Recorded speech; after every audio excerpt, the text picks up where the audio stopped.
大半夜的，这间铁匠铺里还没熄火，阿尔汉在这儿耗了太久，显然已经到了极限。到底是什么样的武器，值得他这么发疯？阿尔汉这下是真的豁出去了，这东西一旦吞下去，就再也没有回头路了。这股力量根本不是普通人能扛住的。就在这一片混乱里，他突然想起了小时候父亲经常挂在嘴边的那段话。父亲面色凝重地叮嘱阿尔汉，作为卡拉万家族的一员，你必须记住接下来的话。父亲指着墙上的长剑，虽然现在我们窝在偏远领地，但在200年前，咱们家族可是无人能及的存在。那时候的卡拉万是国王最信任的守护者，更是被所有人敬仰的战神。父亲笑着看向年幼的阿尔汉，咱们家可是被剑选中的家族，代代都会出剑术大师，只要提起这个名字，谁都得客客气气的打招呼。这就是无敌的守护者，卡拉万家族的荣耀。可谁能想到，曾经这么辉煌的家族，最后竟然落到了这种地步？父亲这番话是把整个家族的未来都压在了阿尔汉身上。父亲叮嘱道，作为未来的家主，你必须永远为自己的血统感到自豪，拿回曾经的荣光，重新成为这片土地的守护者，这就是卡拉万家族的使命。这番话就像一道咒语，彻底锁死了阿尔汉的人生。日子一天天过去，当年的小男孩已经长大，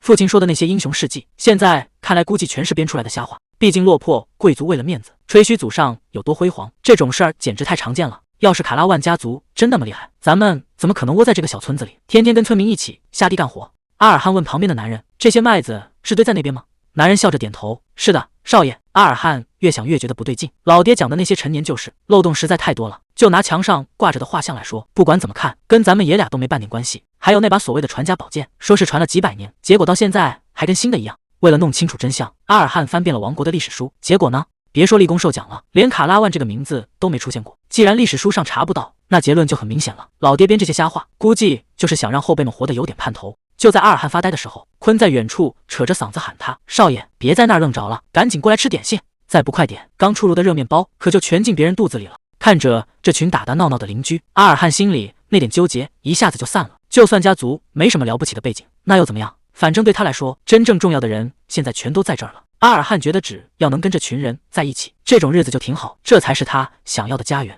看着远处的坤和大家伙，他赶紧跑了过去。要是日子能一直这么过下去，该有多好！可谁能想到，这种安稳日子唰的一下就到头了。刚才还打招呼的邻居，现在已经躺在了血泊里，连地上的麦穗都被染成了红色。谁能想到，这种安稳日子其实全是假象？阿尔汉这会儿正高兴呢，说是今天的收成够了，打算骑马去隔壁村逛逛集市，顺便帮大家带点东西。他还特意逗了逗坤，说知道坤这小子早就馋那口苹果了。坤乐得不行，只夸少爷懂他。连邻居大姐家闺女过生日，阿尔汉都记在心里，说是要带个漂亮的洋娃娃回来。阿尔汉一拉缰绳，得意的跟大伙显摆，说自己以后可是要当领主的。看着他骑马远去的背影，大家伙都在后面挥手，让他路上慢点。这时候的阿尔汉笑得比谁都灿烂，他以为这只是一次普通的出门。坤看着远去的少爷，忍不住跟旁边的人夸，说像他们少爷这么好的人，天底下打着灯笼都找不到。大家伙也跟着乐，说少爷跟那些高高在上的贵族完全不一样，以后指不定便宜了哪家姑娘。坤笑着招呼大家，说趁着天还没黑，赶紧把地里的活干完，一会儿还得去跟领主开会呢。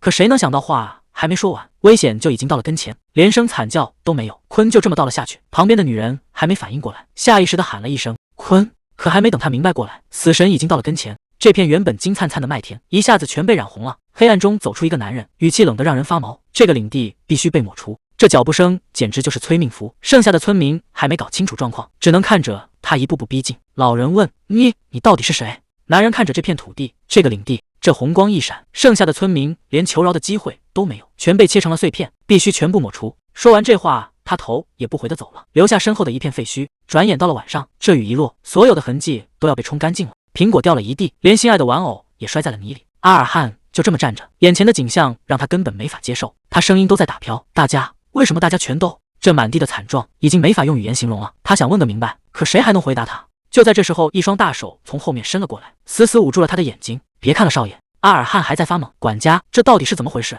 我肯定是看错了，对吧？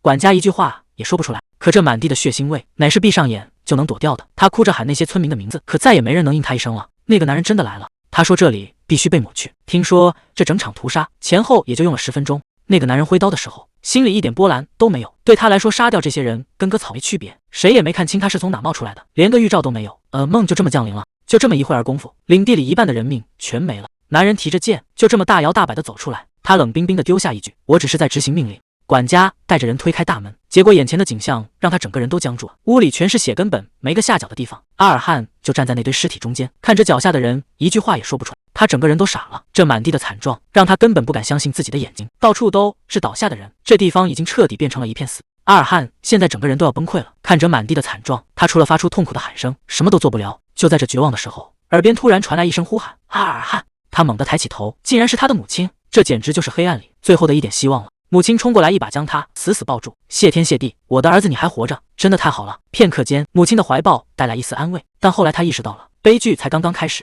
为什么？这到底是为什么？为什么会变成这样？那个一下子毁掉半个领地的剑圣，竟然破天荒地放过了他父母。他走之前只留下了一句话：我1个月后会再回来，如果你还想活命的话，带着所有人赶紧滚蛋。父亲这下彻底崩溃了，他手里死死攥着剑，大声质问：为什么要这么做？我们到底犯了什么罪？这种没来由的屠杀，总得有个理由吧？剑圣停下脚步，只说了句：我只是服从命令。留下这句莫名其妙的话，他就这么消失在废墟里，只剩下一地的狼藉。为了活命幸存的村民们没得选，只能收拾行李，一个接一个的离开家园。虽然心里有1万个不甘心，但现在保命才是最重要的。可谁能想到别人还能逃命，阿尔汉一家却连逃跑的机会都没有。父亲已经彻底崩溃了，他嘴里不停地念叨着，说自己是屠龙的英雄，是王国的铁血守护者，哪怕已经撞得头破血流，他还在发誓要斩杀邪恶，绝不离开这片领地。就在这时候，母亲叫住了阿尔汉：我已经让管家备好了马车，你现在就跟着他走，离这儿越远越好。阿尔汉这下彻底慌了，妈，你在说什么呢？要走咱们一起走啊。母亲摇了摇头，她说领主是不能离开这里的，既然父亲决定要战斗到最后，那他作为妻子就必须留下来陪他一起死。阿尔汉这下急疯了，他带着哭腔求母亲，求他别丢下自己，一定要跟着马车一起走。可母亲接下来的话直接让他整个人都僵住了。母亲盯着他的眼睛说：阿尔汉，你听好了，你父亲以前讲的那些故事全都是编出来的，什么正义的守护者，什么无敌的英雄，那张挂在墙上的画像其实藏着一个巨大的谎言，这根本不是什么光荣的历史，而是一堆见不得光的骗局。母亲这会儿把话挑明了，她要阿尔汉答应一件事，这辈子都别再碰见了，只要能活下去，哪怕再丢脸的事也得做，别想着报仇，就当是为了自己活一次。就在这时候，管家在远处喊了一嗓子，说马车已经备好了。母亲一把将阿尔汉推了过去，交代管家赶紧带他走，走得越远越好。还没等阿尔汉反应过来，管家已经死死拽住了他。阿尔汉还在拼命喊着母亲，母亲就这么站在原地，看着儿子离自己越来越远。他最后轻声说了一句：我爱你，孩子。画面一转，书房里早就乱成了一片。那个曾经被当成英雄的男人，现在已经彻底崩溃了。就在这时候，母亲从后面抱住了他，别再一个人扛了，亲爱的。到了这步田地，什么谎言什么名声全都不重要了，他只想陪他走完最后一程。夜色里，马车在土路上飞奔，管家一边赶车一边在心里叹气。他劝着身后的阿尔汉：少爷，这事确实让人揪心，但你必须得挺住，那个人就是个活生生的灾难，根本不是普通人能对付得了的。事到如今，只能把今天的一切都忘了，只有活下去才对得起老爷和夫人的在天之灵。管家正说着呢，突然感觉后面有点不对劲，他猛地一回头，整个人直接傻眼了。少爷！管家回头一看，车里哪还有人啊？阿尔汉早就跳下马车，没命的往回跑了。怎么想都不能就这么走了，把父母丢在那自己逃命，这种事他真干不出来。管他是什么剑圣还是神，说到底不还是个人吗？只要是人，心脏被射穿了，照样得没命。为了这一刻，他这1个月可没白忙活。这把弩还有腰上这几瓶见血封喉的毒药，只要能找机会射中一箭，这事儿说不定真能成。阿尔汉一路上都在给自己打气，只要能赶到，就一定能把父母都救出来。可等他真的站到宅邸门前，抬头看了一眼，整个人一下子僵在了原地。那根高耸的旗杆上挂着的根本不是什么旗帜，而是他父亲血淋淋的人头。男人站在宅邸门前，脚下又多了一具尸体。他冷冷地吐出2个字：愚蠢。他早就察觉到阿尔汉跑了，男人头也不回地说：你终究还是回来送死了，我明明给过你活命的机会。阿尔汉彻底崩溃了，因为躺在男人脚下的正是他的母亲，这下子他生命中最后的支柱也断了。阿尔汉最后的一丝理智彻底崩了，他撕心裂肺地吼着：我要杀了你！可男人连眼皮都没抬一下，那眼神冷得让人发毛，就像在看一个死人。弩箭直接掉在地上，他整个人彻底垮了，瘫在地上，连话都说不出来，只能眼睁睁看着仇人走近。男人拎着剑一步步逼近，语气里一点温度都没有：你还没到18岁，这算是你唯一的运气。他不打算现在动手，而是要把阿尔汉丢在原地，让他活在无尽的绝望里。他说这片大陆上绝不能留下卡拉万的一点痕迹，要是阿尔汉敢延续血脉，他绝对会再次找上门，把最后一点火苗也掐灭。在他看来，这个家族就该这样无声无息的消失。阿尔汉现在连站都站不起来，他拼了命地往母亲那边爬，这种感觉比死还要难受，这种无力感能把一个人彻底逼疯。这一声惨叫像是要把心都给掏出来，可除了冰冷的废墟，没人能给他任何回应。就在这一天，阿尔汉的世界彻底塌了，他失去了一切。就在这走投无路的时候，变数出现了，这把剑突然冒出蓝光，事情显然没那么简单。阿尔汉还没回过神，耳边就响起了一个声音，让他放尊重一点。紧接着墙上的画像竟然发光了，不知不觉1年过去了，这期间他只做了一件事，那就是为了复仇做准备。谁能想到那个被全大陆捧上天的人，那个所谓的正义守护者，手上到底沾了多少血？实践之主卡洛斯，这个名字听起来有多响亮，阿尔汉心里的恨就有多深。就是他亲手毁了阿尔汉的一切，可直到现在，关于他的真相，依然没人能说得清。这一桌子的线索，全是他这1年查到的东西。卡洛斯为什么要对我家人动手？卡拉万究竟守着什么样的秘密？可查得再多，那些死在荒野里的人也再也回不来了。这笔血债注定要用命来填。就在他快要钻进死胡同的时候，屋里突然亮起一道光，难道是查得太久，自己已经开始产生幻觉了吗？阿尔汉盯着那道光，这到底是怎么回事？谁能想到这光里竟然还藏着东西？就在这一刻，一把长剑凭空冒了出来，这根本不是普通的幻觉。紧接着，一个巨大的身影在光芒中现身，这阵仗直接把阿尔汉给看呆了。那个声音沉稳的吓人：“阿尔汉，卡拉万，放尊重一点我的后代。”竟然是利安，这个消失已久的男人怎么会突然出现在这里？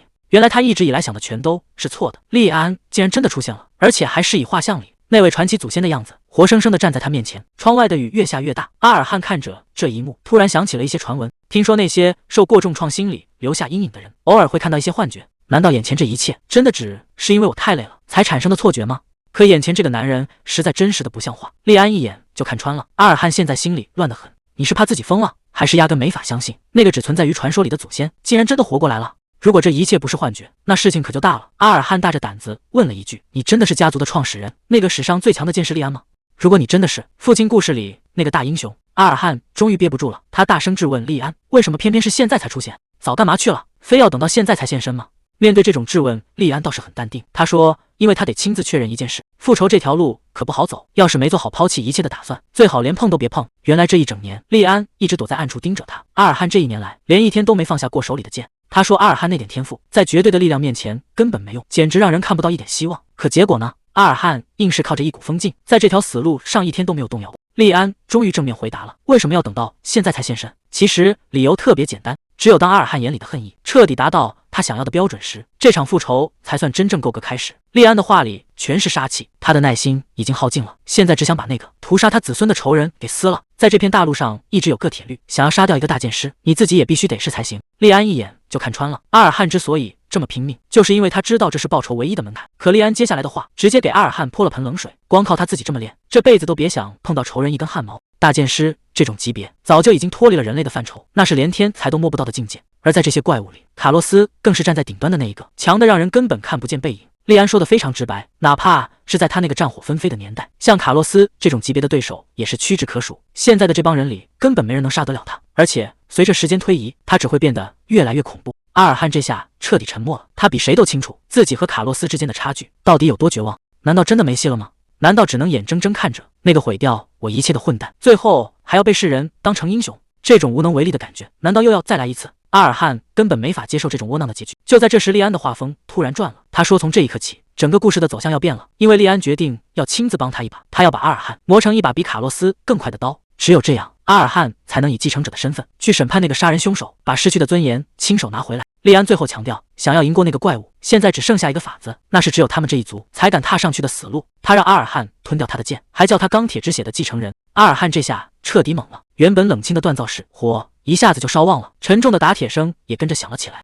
原来这个家族的血脉竟然是人类和矮人的混血，这一切的源头其实就是他这个半人半矮人的混血。虽然外表看着和普通人没两样，但骨子里流着的血却藏着一个逆天的本事，那就是吞噬冥剑。说的更直白一点，只要把剑吃下去，原主人的记忆和招式就全都会变成你自己的东西。这就是他们家族能带出剑圣的真正秘密。利安这一族能屹立不倒，全靠这种吞噬冥剑的本事。每一把剑的背后都代表着一位先祖的传承。阿尔汉听得一愣一愣的，靠吃剑来继承力量，这种事简直闻所未闻，甚至有点荒唐。虽然矮人擅长打铁，大家都知道，但这种离谱的能力，换谁听了都会觉得脑子乱。可现在事实摆在眼前，利安没必要拿这种事开玩笑。阿尔汉心里很清楚，他现在根本没有退路，犹豫只会让他死得更快，所以他决定豁出去了。他直接问利安，到底该怎么做才能把这把剑吞下去？利安说，这法子其实很简单，只要把剑烧到通红，等剑刃彻底变软，然后直接嚼碎咽下去就行。阿尔汉看着手里滚烫的铁片，觉得自己肯定是疯了，要么就是掉进了什么噩梦里。可现在这种局面，哪怕只有1/1000的机会，他也得硬着头皮往下闯。阿尔汉这回是真的豁出去了，他大喊一声，我做给你看。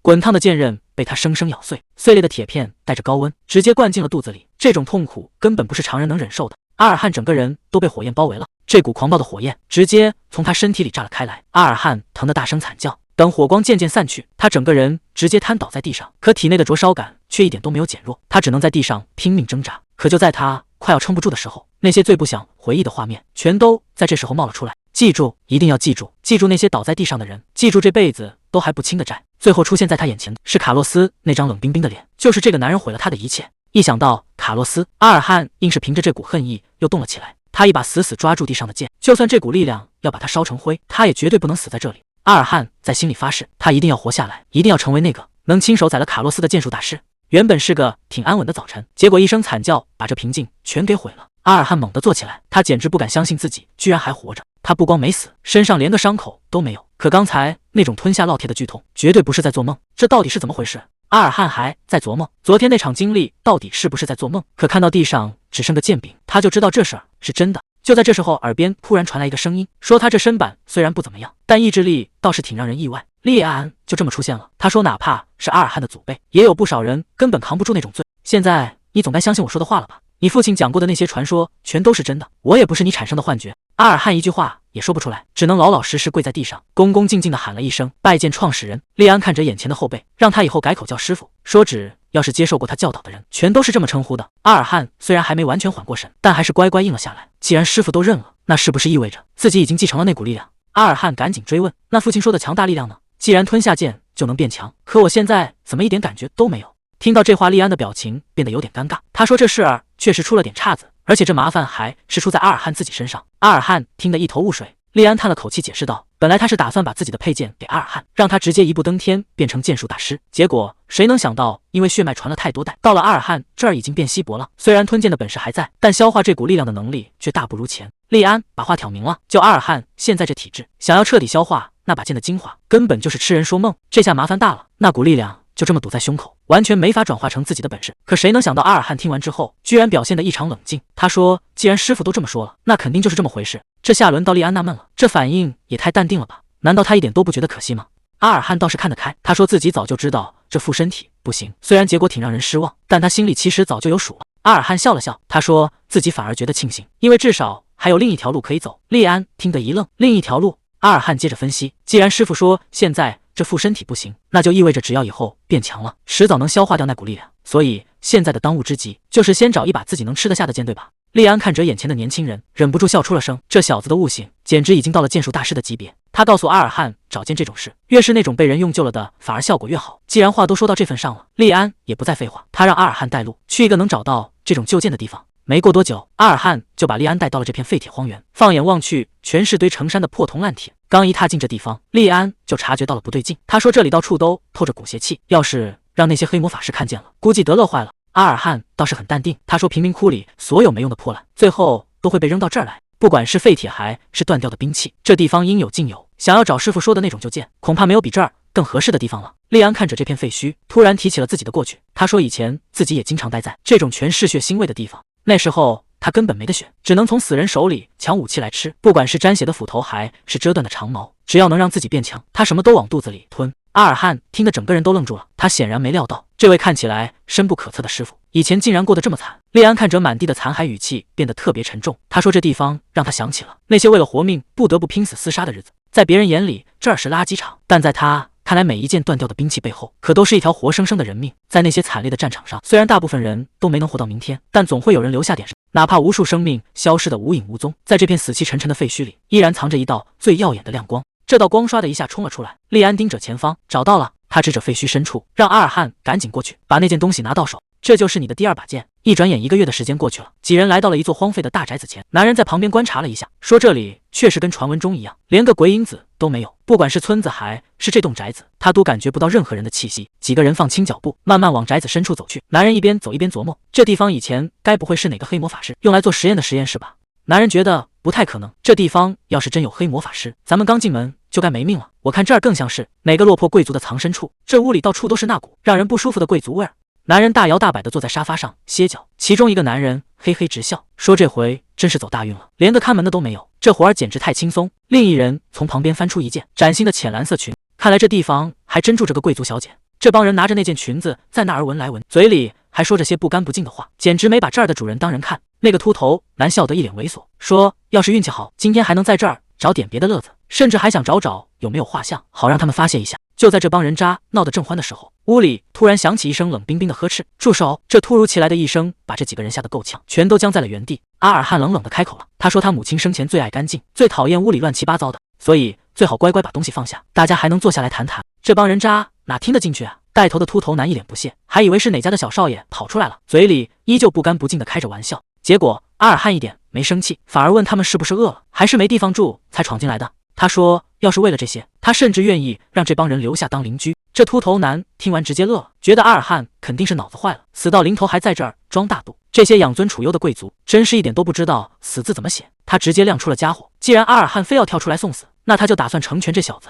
面对冲过来的壮汉，阿尔汉连躲都没躲，这下秃头男彻底火了，大吼一声就劈了下去。阿尔汉这下是真的怒了，这眼神一变，事情可就没法收场了。这下局势瞬间反转，刚才还嚣张的秃头男，现在连后悔的机会都没了。阿尔汉冷冷的开口，既然是不请自来的客人，那就根本算不上是客人了。火光映红了整个屋子，阿尔汉站在炉火前，轻声喊了一句师傅。阿尔汉看着那玩意儿，犹豫着开口问，我真的要吞下这把剑吗？这哪是什么剑啊，简直就是一根细长的针。阿尔汉忍不住嘀咕，拿这玩意儿去砍人，怕是还没碰到对方，自己就先折断了吧。利安倒是淡定的很，直言这本来就不是用来砍人，更不是用来硬碰硬的钝器。这把武器从打造出来那天起，就只有一个用途，那就是在生死决斗的关键时刻给敌人致命一击。这把剑存在的唯一目的，就是精准的刺穿敌人的要害，直接取人性命。说白了，这就是一把纯粹为了突刺而生的武器，只要找准位置一下就能分出胜负。阿尔汉看着手里的长矛，心里还是直打鼓，只能用来捅人吗？在他看来，比起这种走极端的兵器，还是那些更结实、更顺手的家伙才靠谱吧。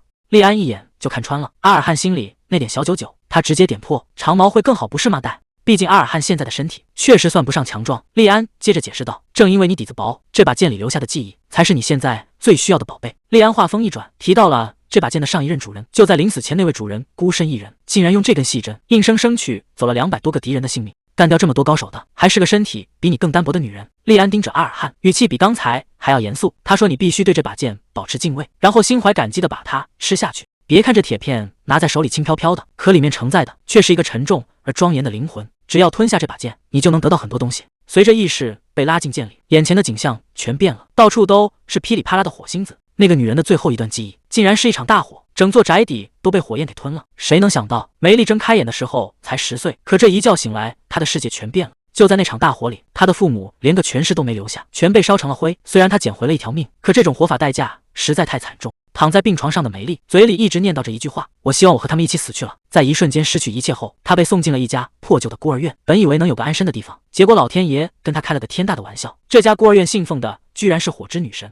对梅丽来说，火是毁掉她一切的恶魔，可在这里，火却成了人人膜拜的救赎。看着镜子里的自己，梅丽心里很清楚，虽然大火已经熄灭了，但她这辈子恐怕都逃不出那片火海了。日子一天天过去，这种所谓的平静，其实比大火还要折磨人。在这个信奉火之女神的地方，梅丽脸上的烧伤成了所有人眼里的罪证。旁边的孩子小声嘀咕，她那半张脸到底是怎么回事？另一个人接话，听说那是被女神诅咒的标记。这话越传越难听，有人说她长得恶心，有人干脆叫她怪物。在这个本该就属她的地方，梅丽却成了那个被所有人排挤的异类。这种日子简直没法过。梅丽每天都在求死，只要能闭眼不再醒来，对她来说就是最大的救赎。闭上眼是挥之不去的噩梦，睁开眼是满世界的恶意。就在她快要彻底崩溃的时候，一个意想不到的情况出现了。这一刻，梅丽的命运彻底变了。虽然现在回想起来，那套剑法其实挺粗糙的，但对当时的梅丽来说，那一幕美得不像话，甚至让她一下子忘了自己正活在什么样的地狱里。这个在月下舞剑的老人名字叫赫格尔，他以前是个流浪骑士，在这家孤儿院里已经默默干了好多年的杂工。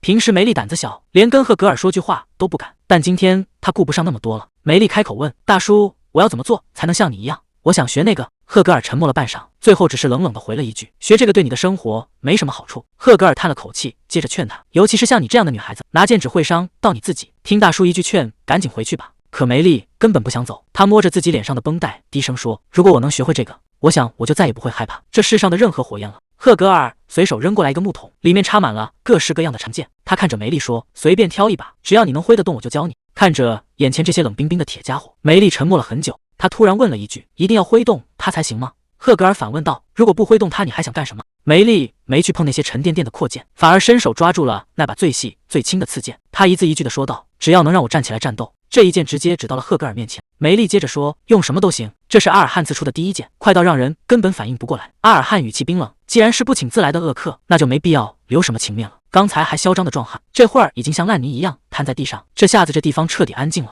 看到这一幕，周围这几个人全傻眼了。刚才还觉得能拼一把，现在连话都说不利索。男人哆哆嗦嗦地问：“你是在开玩笑吧？”阿尔汉根本没打算废话，既然谈不拢，那就没必要再浪费口水了。利安从大门那边走了过来，他这1个月以来只教了阿尔汉一件事，那就是没完没了的体力训练，让他跑上几个小时都不会累。至于什么精妙的剑法，利安压根就没教过。可阿尔汉刚才那一剑，却让利安看出了门道。这小子已经把基础吃透了。利安握紧了手里的剑，接下来就看他能不能迈出这第一步了。刚才那一剑，直接要了这个不速之客的命。这一招准得离谱，刚好从肋骨缝里钻过去，把肺给扎透了。阿尔汉看着手里的剑，自己都觉得不可思议。他一个从来没练过剑的人，怎么可能使出这种杀招？其实原因只有一个，1个月前他吞下了那根奇怪的针，那根针的主人正在借他的手杀人。既然阿尔汉使出了不属于他的招式，那真相肯定藏在记忆里。现在我们要看的是梅丽的过去。从那天开始，赫格尔就成了梅丽的师傅，他教梅丽怎么握剑，怎么发力，更重要的是教他怎么在死人堆里活下来。赫格尔的剑法可不是什么名门正派的套路，那是他当游侠那些年在风雪里一刀一剑拼出来的，里面全是他在江湖上闯荡的自由和野性。赫格尔就在一旁守着，这种在风雪里磨出来的剑法，对一个从小怕火的女孩来说，简直就是这世上最美的东西。梅丽练的那叫一个起劲，她是打心底里爱上了赫格尔教她的这一切，这种力量让她觉得特别踏实。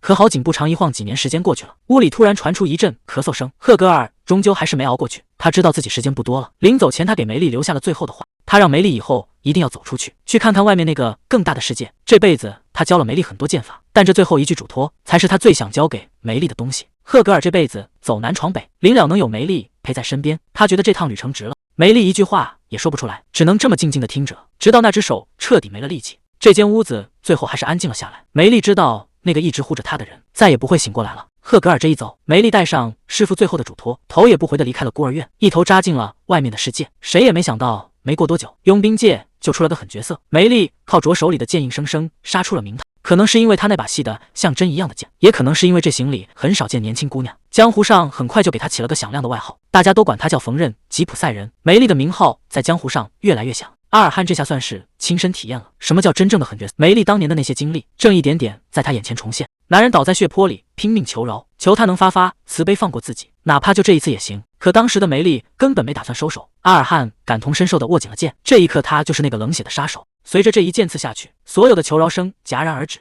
这可是阿尔汉第一次杀人，按理说正常人这时候早就该崩溃了，可奇怪的是，他心里竟然一点波澜都没有。阿尔汉现在冷静的可怕，刚才那一剑纯粹是因为对方太轻敌了，才让他钻了空子。可现在情况变了，对面人多势众，按理说阿尔汉根本没胜算。可奇怪的是，这帮人居然一个都不敢动，明明占着人数优势，为什么还不动手？结果真相只有一个，这帮平日里横行霸道的家伙，现在全都被吓破了胆。利安盯着阿尔汉，心里已经有了数，难怪刚才那几招根本不像个新手能使出来的。这帮手下已经彻底懵了，连手里的家伙都拿不稳。适度的恐惧能让人活命，但要是怕过了头，看东西可就不准了。这种恐惧会把对手无限放大，让他们觉得眼前的阿尔汉是个根本惹不起的怪物，一个杀人不眨眼的剑术狂魔。既然对方已经被吓破了胆，阿尔汉可不打算浪费这个机会，他直接先发制人，这一出手就没打算给对方留退路。对面那帮人彻底慌了神，壮汉一边往后退一边大喊：“别过来，我要杀了你！”可越是害怕，手里的动作就越乱，壮汉只能闭着眼睛无能狂怒。你这臭小子！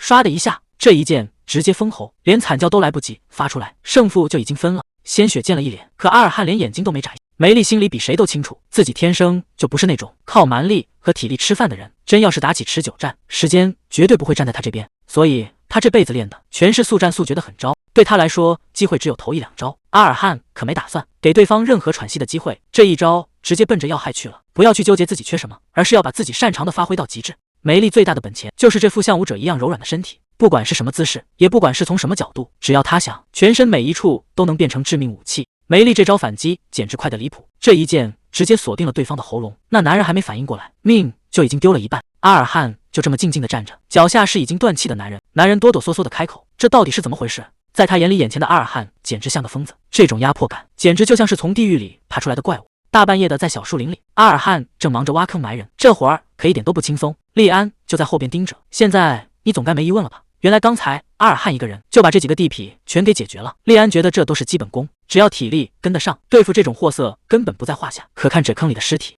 阿尔汉心里很清楚，自己已经完全变了，这种以命相搏的滋味，恐怕以后都甩不掉了。利安接着说，在那场为了卡拉万的生死决斗中，你学到的可不只是杀人，阿尔汉看着自己的双手，师傅，你说的一点都没错。刚才打起来的时候，身体就像被剑里的记忆带着走，动作顺畅的简直不像话，甚至连梅丽当时的那些记忆也变得越来越清晰。这一刻，他好像终于能体会到梅丽当初是抱着什么样的心情，在跟这个世界拼命了。师傅，这就是你想要告诉我的吗？这种所谓的消化力量，说白了就是你越了解对手，你自己就会变得越强。厉安看着眼前的年轻人，语气变得特别严肃。只要是关于剑的事，他这辈子就没说过瞎话。他直接给阿尔汉交了底，往后的日子除了痛苦还是痛苦，那种没完没了的折磨，甚至会让你觉得死了才是解脱。跟以后要遭的罪比起来，今天杀人埋尸这点破事，简直能算得上是在享清福了。厉安最后死死盯着他问：这地狱一般的路，你还打算继续走下去吗？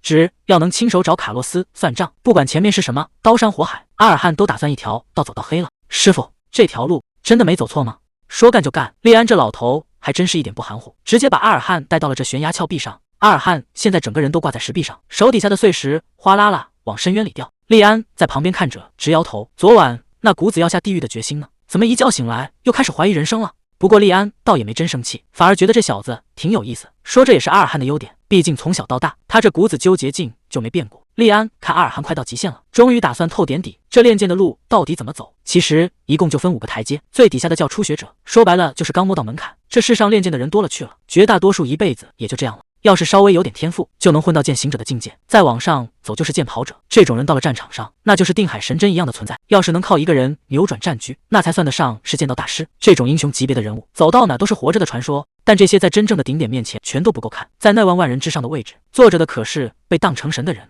这最后的一层境界，就是传说中的星剑，也就是所谓的剑术大师。这种人已经脱离了凡人的范畴，简直就像神迹降临一样。厉安盯着眼前的年轻人问：你觉得现在的你，到底在哪一个台阶上？阿尔汉虽然心里不甘心，但他比谁都清楚自己的斤两。这种时候逞强没意义，他知道自己离那个位置还差得远。想要成为真正的剑术大师，光靠练招式是没用的，最关键的门槛是操控魔力，得在身体里练出第2个心脏，也就是所谓的魔力之心。可问题就在这儿，这东西可不是谁都能练出来的。阿尔汉心里很有数，既然连魔力之心都没有，那自己恐怕连初学者的门槛都没摸到。厉安倒是一点面子都不给，直截了当的说：你现在就是个彻头彻尾的新手。但这老头接下来的话，才真的让阿尔汉傻眼了。他说这次玩命的训练，目的只有一个，就是让阿尔汉在这儿练出魔力之心。阿尔汉整个人都懵了，就为了练个入门的东西，居然要在这随时会没命的悬崖上折腾，这代价是不是有点太大了？万一一个失手，那可就真的什么都没了。阿尔汉心里10000个不理解，师傅，现在的时代早就变了，想练出魔力之心，哪用得着这么玩命？只要喝瓶炼金药水，或者找个剑行者级别的骑士帮忙，这事儿轻轻松松就能办成。甚至那些只学过皮毛的贵族小姐，都能靠这些法子速成。可咱们放着捷径不走，非要在这儿死磕，这到底是图什么？厉安听完倒是没生气，反而大大方方的承认了：你说的没错，想弄个魔力之心确实不难，用那些法子也完全行得通。咱们卡拉万家族的血脉里流淌着像钢铁一样强悍的力量，想要彻底释放这种力量，就必须有一个足够结实的容器。普通人的身体根本扛不住，靠凡人的心脏，这辈子也就只能在凡人的境界打转了。如果你真的想踏上剑术大师这条路，那就必须拥有一件东西，一颗钢铁之心，一颗哪怕跟全世界硬碰硬都不会留下半点划痕的心脏。而想要锻造出这种心脏，办法只有一个，就是不断把自己逼向死亡的边缘，直到你的身体因为极度渴望生存，主动去索求一颗魔力之心。哪怕是在咱们家族的后代里，能把这种地狱式训练撑到底的人，也是凤毛麟角。那绝对是一个极其痛苦且可怕的过程。但只要是能熬过这道坎的人，最后全都成了顶尖的剑术大师。怎么样，我的小后辈，你有没有这个胆量去赌一把自己的命？阿尔汉这下是真的豁出去了，他死死扣住岩石，硬生生把自己从悬崖边拽了回来。师傅，动力这玩意儿我现在多的是。厉安看着这个后辈说，在剑术这方面自己从来不撒谎，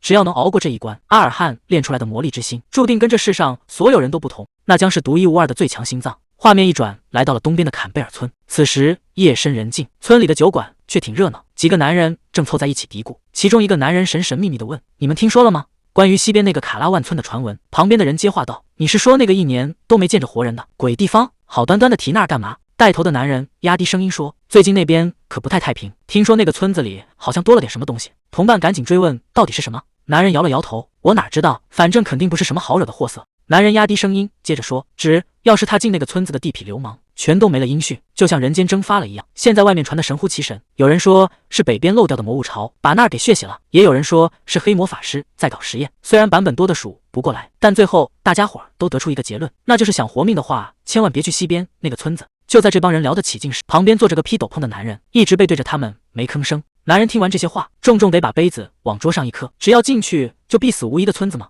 他突然剧烈的咳嗽起来，甚至还咳出了血。男人低声念叨了一句：那个地方正合适。从那天开始，阿尔汉就跟自己杠上了，单手挂在悬崖边上，这可不是一般的练法。哪怕刚解决完闯进府邸的刺客，整个人都快脱力了，他也绝对不休息。就算训练强度大到胳膊都抬不起来，他也一天都没有落过。这完全是在拿命去赌。这种日子，他硬生生熬过了1个月。这么疯的训练，到底能不能帮他修成魔力之心？结果却让人心凉，还是没成。虽然最想要的东西没成，但阿尔汉这副表情，说明这1个月的罪没白受。身体的变化，谁也骗不了。这铁球砸过来的速度，换做以前根本躲不开，但现在的阿尔汉反应快得离谱，周围的一举一动，在他眼里都变得清清楚楚。这种五感的提升，可不只是看得到、听得见这么简单。对手的链锤耍得再快，也根本碰不到他一根头发。光反应快还不够，现在的阿尔汉脑子清醒的可怕，不管对手怎么折腾，在他眼里全是没用的花架子。只要他稍微一使劲，这感觉就像是开了挂一样。对手还在那儿拼命，但在阿尔汉看来，这动作简直就是在慢动作回放。除了他自己，周围的一切就像是彻底停住了一样。这下胜负已经没悬念了。阿尔汉这下太快了，对手还没反应过来，身上就多了好几个窟窿，这差距大的离谱。以前的我和现在的我到底差在哪儿？其实原因只有一个，我现在能感觉到魔力了。明明连魔力之心都没修成，甚至连入门都算不上，但我居然已经走到了这一步。阿尔汉心里很清楚，能有现在的变化，全靠那根神针的加持。但这股力量确实强得离谱。他忍不住问利安，如果自己能突破到下一个境界，到底会变成什么样？利安听完笑了笑，觉得阿尔汉还是太嫩了，这点本事就让他满足了。不过利安还是给出了答案，只要能修成魔力之心，真正掌握了那股力量，才算有资格和神针的前任主人平起平坐。但这还只是个开始，如果能更进一步，从魔力之心中引出路径，那整个人就会发生质变。到了那个境界，身体的攻防都会被强化到极致，那已经不是普通人的范畴了。世人把那个境界称之为践行者，虽然听起来只比入门高一级，但其中的差距简直是天差地别。听完利安这番话，阿尔汉总算明白了，自己要走的路还长着呢。但他显然没打算就此打住，紧接着他又提出了一个更关键的问题。如果他的直觉没错，那个前阵子突然冒出来还在领地里扎了根的男人，恐怕就是师傅口中那个强得离谱的践行者吧。利安听完点了点头，直接给他泼了一盆冷水。没错，那家伙跟你之前解决的那些杂碎根本就不是一个量级啊！就凭你现在的状态，真要是对上了，估计连1秒钟都撑不住。利安叹了口气，打算先盯着那边的动静，做好最坏的打算。其实他心里还有个主意，既然明摆着打不过，不如干脆放弃这片领地，还能躲开这场没胜算的硬仗。可阿尔汉想都没想就拒绝了，对他来说逃跑从来就不是一个选项。虽然这地方现在破败不堪，甚至都快认不出原来的样子了，但这里毕竟是唯一的家，藏着所有人的回忆，他怎么可能说丢就丢？看着阿尔汉这副倔脾气，利安沉默了半天，最后只憋出一句话：变强吧，孩子。在这个铁质王国里，只有强者才有发言权。你现在那些所谓的愿望，在别人眼里不过是贪婪和奢侈的幻想。所以记住你现在的这种感觉，把它当成燃料，去换取你想要的一切。把这些磨难当成磨刀石，把自己锻造成钢铁，直到没人敢再嘲笑你的话。利安的这些话就像刻在了阿尔汉脑子里一样，怎么都挥之不去。画面一转，时间已经来到了清晨，阿尔汉正握着剑死死盯着眼前的对手。对方冷冷地丢下一句：别跑，你要是敢把后背露出来，我当场就送你上路。谁能想到师傅说的那个大麻烦竟然来得这么快。自从那个神秘剑客踏进这片领地开始，观察他就成了每天的必修课。这期间倒是发现了不少有意思的事。虽然村子里到处是空房子，但他从来不乱碰别人的东西，哪怕没人看着，他也守着那套死板的规矩，只靠自己带的那点行李过活，一点便宜都不占。每天傍晚，他不是对着夕阳发呆，就是在那里祈祷。这种作风确实有点不一般。阿尔汉得出了结论，这位客人肯定是个骑士。旁边的利安也点头同意。像这种没人盯着，还能把礼节守得这么死的人，除了骑士团外面根本见不到。阿尔汉觉得，既然对方是个讲规矩的骑士，那当个邻居倒也不错。利安却不这么想，在他眼里，所谓的荣誉不过是骗人的幌子。说白了，谁给钱骑士就给谁卖命。那些所谓的正义，其实就是拿了钱之后去帮雇主杀人越货的借口。利安提醒阿尔汉，别被这种虚名给骗了，看人得看本质，怀疑才是你最该拿出来的本事。阿尔汉反问了一句，怀疑难道不是我的强项吗？利安接着他的话往下说，你从小就是这个性子，表面上听着父亲讲那些卡拉万传说，背地里却一直在翻书，想挖出那些故事背后的真相。哪怕后来手里有了权力，你也没像别人那样飘飘然，而是靠着那股子钻牛角尖的劲儿，把所有不确定的因素全给铲平了。在利安看来，怀疑可不是瞎猜，而是不被眼睛和耳朵骗过去，用尽一切办法去接近真相。只有懂得怀疑的人才能突破自己的极限，这可不是什么坏毛病，而是你在剑术上的天赋。阿尔汉应了一声，说自己记住了。听了利安那番话，阿尔汉确实留了个心眼，盯着这个怪人看了好几天。等确定对方没什么敌意，他才打算过去打个招呼，想把这人正式当成邻居。结果刚走进，事情就完全变了样。男人冷冷地说，我知道你一直在盯着我，别想跑。这把发光的剑直接横在面前。男人接着警告，你要是敢把后背露出来，我当场就劈了你。这下麻烦大了。阿尔汉怎么也没想到，对方早就发现他了，而且脾气还这么暴。缝纫吉普赛人这个名号在外面比梅丽自己想的还要响亮，名气大了麻烦也就跟着来了。不少出名的佣兵团都想拉他入伙，可那些地痞流氓也总想找这个女剑客的麻烦。日子久了，梅丽心里难免有点飘，觉得自己已经不是那个只会耍点怪剑招的小角色了。她开始相信自己已经成了真正顶尖的剑士，可这种自以为是的傲慢很快就被现实打碎了。就在他最得意的时候，一个穿着重甲男人直接拦住了他的去路。男人冷冰冰地问了一句：“你就是那个缝纫吉普赛人？”重甲骑士冷笑一声：“就凭你那把破剑，也配自称是剑士？”还没等梅丽反应过来，对方直接动手了。骑士一把揪住他的头发，冷冷地警告：“别以为自己有多了不起，你不过是个不入流的雇佣兵。要不是看在你是女人的份上，你现在已经是个死人了。”骑士松开手头，也不回地走了。他说：“红隼骑士团从不杀女人和孩子，让他捡回一条命，就老老实实的感恩戴德吧。”看着对方离去的背影，梅丽第一次感受到了什么叫绝对的实力差距，那是一道根本无法逾越的高墙。后来他才知道，那个男人达到的境界被称为践行者，而这个境界也成了梅丽一直想要跨越的终极目标。阿尔汉心里很清楚，记忆里的那个梅丽比现在的自己强出太多了，可即便强成那样，在眼前这个男人面前，竟然连还手的余地都没有。看着对方一步步逼近，那种死亡的压迫感比当初挂在悬崖边上还要真实，简直让人喘不过气来。可奇怪的是，面对这种绝境，阿尔汉不仅没被吓破胆，反而觉得浑身发烫。这种感觉让他看清了那个境界，那是只有践行者以上才能触碰到的超人领域。在这种状态下，魔力会像血管一样在身体外面铺开，不管是进攻还是防御，全凭一个念头就能搞定。就在这一刻，阿尔汉终于跨过了那道门槛，真正看清了这股力量到底是怎么回事。这就是践行者的境界吗？阿尔汉握紧手里的剑，虽然看清了门槛，但眼前的压力还是让他不敢乱动。男人冷冷地盯着他问：“你为什么要盯着？看你这架势，难道传闻中袭击路人的怪物就是你吗？”要是给不出个合理的解释，男人可不打算留情。他最后警告了一句：“给我个回答。”阿尔汉站在原地没敢动，他解释说自己只是在观察，想看看来的人到底是客还是不怀好意的闯入者。男人显然不信这种鬼话，让他说的再详细点。阿尔汉开始讲起自己的过去，他说自己从小就在这儿长大，是这里的原住民。可就在1年前，他离开领地的那段时间，这里被黑魔法师盯上了。等他再回来的时候，邻居全都不见了，整个村子也变成了废墟。在那之后，流氓和蛮子经常来捣乱，甚至想要他的命，结果全被他一个人给收拾了。阿尔汉心里很清楚，没必要把所有实话都抖出来。他接着对男人说：“因为你看起来比那些人强太多了，如果我贸然靠近，肯定会没命的，所以他才躲在暗处观察。如果是客人，他会像邻居一样欢迎；如果是敌人，那他就算拼了命，也要为了这片领地想办法。”男人听完冷笑一声：“明知道实力差距这么大，你还打算跟我动手？”阿尔汉看着这片废墟，语气变得很坚定：“因为这里承载了我所有的记忆，这里的回忆太重了，哪怕死在这儿，他也绝对不会逃跑。”听到这话，男人愣了一下，嘴里念叨着珍贵的地方吗？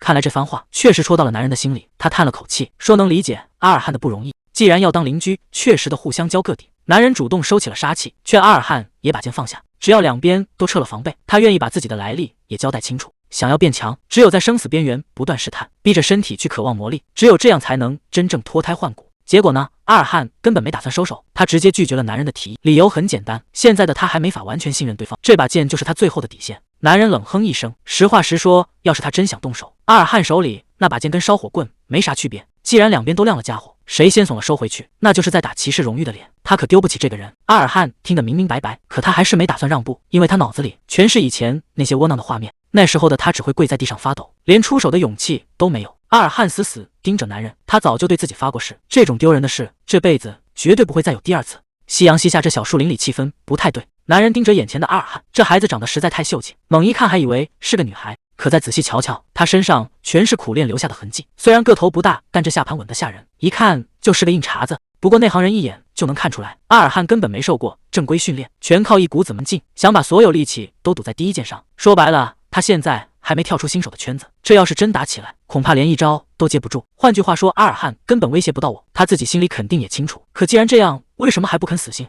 这种眼神是怎么回事？简直不像个新手该有的样子。看来这回是真看走眼了。男人这下彻底认真了，他心里清楚，随便应付肯定要吃亏，两边这距离眨眼功夫就没了。男人瞄准了阿尔汉的手腕，打算直接把剑挑飞。只要这一招中了，这场闹剧就能收场，而且还伤不到这孩子。谁能想到这志在必得的一招竟然直接落空了？男人这下彻底懵了，自己的剑居然被这小子给弹开了，这可是个连门都没入的新手啊，怎么可能有这种力气？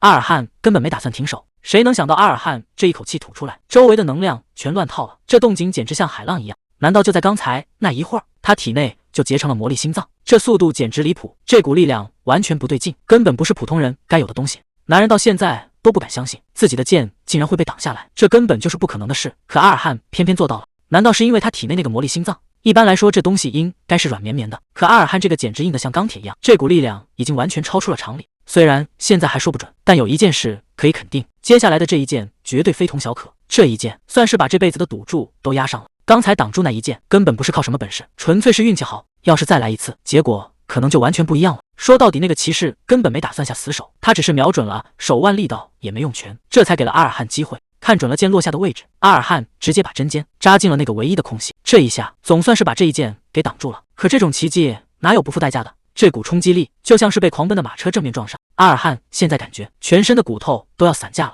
这股压迫感简直要把人给吞了，两边的实力差距大得让人……可就在这个时候，阿尔汉的心脏突然疯狂地跳动起来，这不就是他一直梦寐以求的力量吗？在这一刻，他的魔力心脏终于彻底觉醒了。不过现在高兴还太早了，他心里很清楚自己终究只是个新手，光凭现在的力量，这一招恐怕连对方的衣角都碰不到。既然硬碰硬不行，那就只能换个法子了。我也得给自己开辟出一条路来，靠着这颗钢铁之心，还有那个真的主人梅丽留下的记忆。以前面对那个剑行者，他输得一败涂地，那时候他才发现，有些墙是真的翻不过去。面对那种根本没法跨越的极限，他整个人都快撑不住了。但就在那个时候，他想到的第一件事，竟然是就在这生死关头，他脑子里想起的竟然是赫格尔的声音。赫格尔虚弱的躺在那叮嘱梅丽，千万别忘了，大多数剑客遇到瓶颈，就觉得那是这辈子的极限了，那都是借口，是那些想安稳度日的人给自己找的退路，他们连面对的勇气都没有。在他看来，所谓的墙本来就是拿来跨越的，拿剑的人都会害怕，但这没什么大不了的，这不过是让你爬得更高的一块垫脚石罢了。别回头，挺起胸膛站好了，去直面那个所谓的极限，这才是拿剑的人该有的样子。既然躲不掉，那就正面碰一碰，看看这堵墙到底能不能被撞碎。对方这一剑那是奔着要命去的，被打得没法还手，一次又一次的跪倒在地上，这种滋味确实不好受。但只要还没认输，只要手里的剑还在动，这事儿就没完。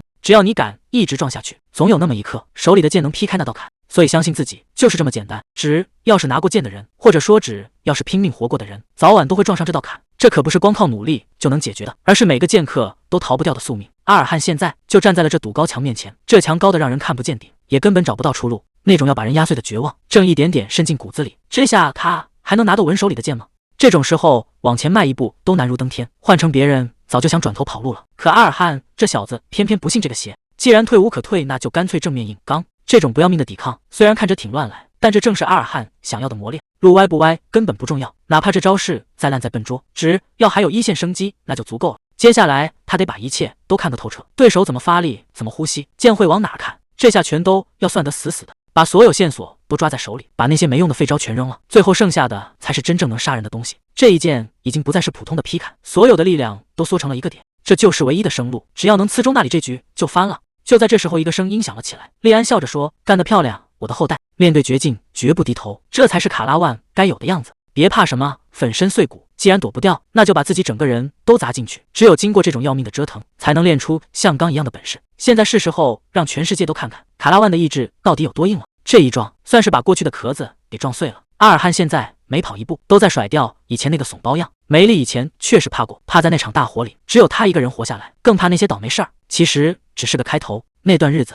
他连看一眼镜子里的自己都没那个胆量，但现在一切都不一样了。那段连呼吸都觉得费劲的日子总算要到头了，因为他终于看清了真相。最可怕的根本不是火，而是那个只知道逃跑的没用的自己。既然躲不掉，那就干脆把这噩梦给捅穿，哪怕对面是烧毁一切的火海，哪怕是那些再也见不到的家人，这就是他的未来。要是有人问梅丽到底能不能闯过去，答案只有一个，这一剑下去，以前那个只会逃跑的自己就彻底死透了。不管是这片火海还是这个世界，再也没什么能拦住他。就算最后还是会倒下，就算注定赢不了，那又怎么样？既然决定不躲了，那就干脆撞得痛快，哪怕前面是烧得最旺的地方，我也能正面接下这一招。对面的男人可没打算留手，这一剑过来就是要彻底做个了断。来吧，看看最后到底是谁能从这片火里走出去。这一招对上连天都要被捅个窟窿。赫格尔，你在那边过得还安稳吗？我听了你的建议，已经离开孤儿院了，但这仅仅是个开始，外面的世界可比这片火海要冷得多。他那时候想的挺美，觉得只要跑出来就能像你一样自由自在的活着。可真等过起日子来，他才发现自己想的太简单了。这种生活真的能叫自由吗？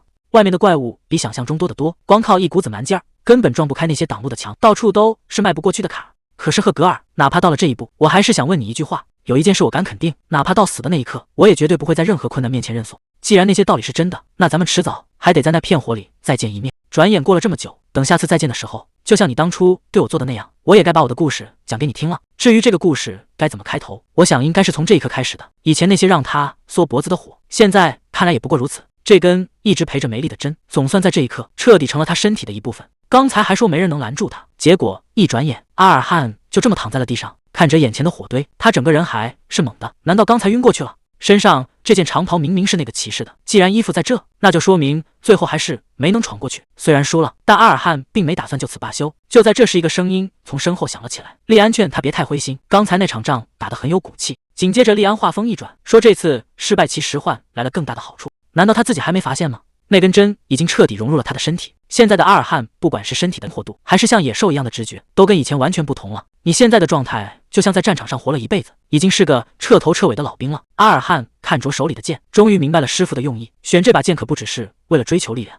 师傅是想让他看到这把剑原主人的整个人生，那种面对再大的困难也绝对不低头的意志。这份觉悟才是他这次最大的收获。早点说清楚不就完了，非要等他拼了命才肯交底。这老头真是让人没脾气。还没等他缓过劲来，林子里又钻出个人，男人手里拎着水袋，开口就管阿尔汉叫少爷。这一下阿尔汉的警觉性直接拉满，男人赶紧摆手解释，说这中间肯定有什么误会。利安看阿尔汉这副随时要拼命的样子，赶紧在旁边打圆场，说这孩子没必要这么紧张，对面那人真不是来找麻烦的。可阿尔汉哪能这么容易信他？男人倒是挺能理解，说换成谁这会儿都不可能随便放下戒心。为了表示诚意，男人决定先把自己的底细交代清楚。他一边说着，一边伸手往怀里掏东西，说只要听完他的来历，阿尔汉就知道他绝对不是敌人。阿尔汉还没反应过来，对方接下来的话直接让他整个人僵住了。男人语气很平静，他说自己叫佩特尔，是个早就退役的骑士，现在不过是个到处流浪的闲人。可这身份背后还藏着一个要命的秘密。他指着身上那些诡异的紫色痕迹，说自己已经没几天好活。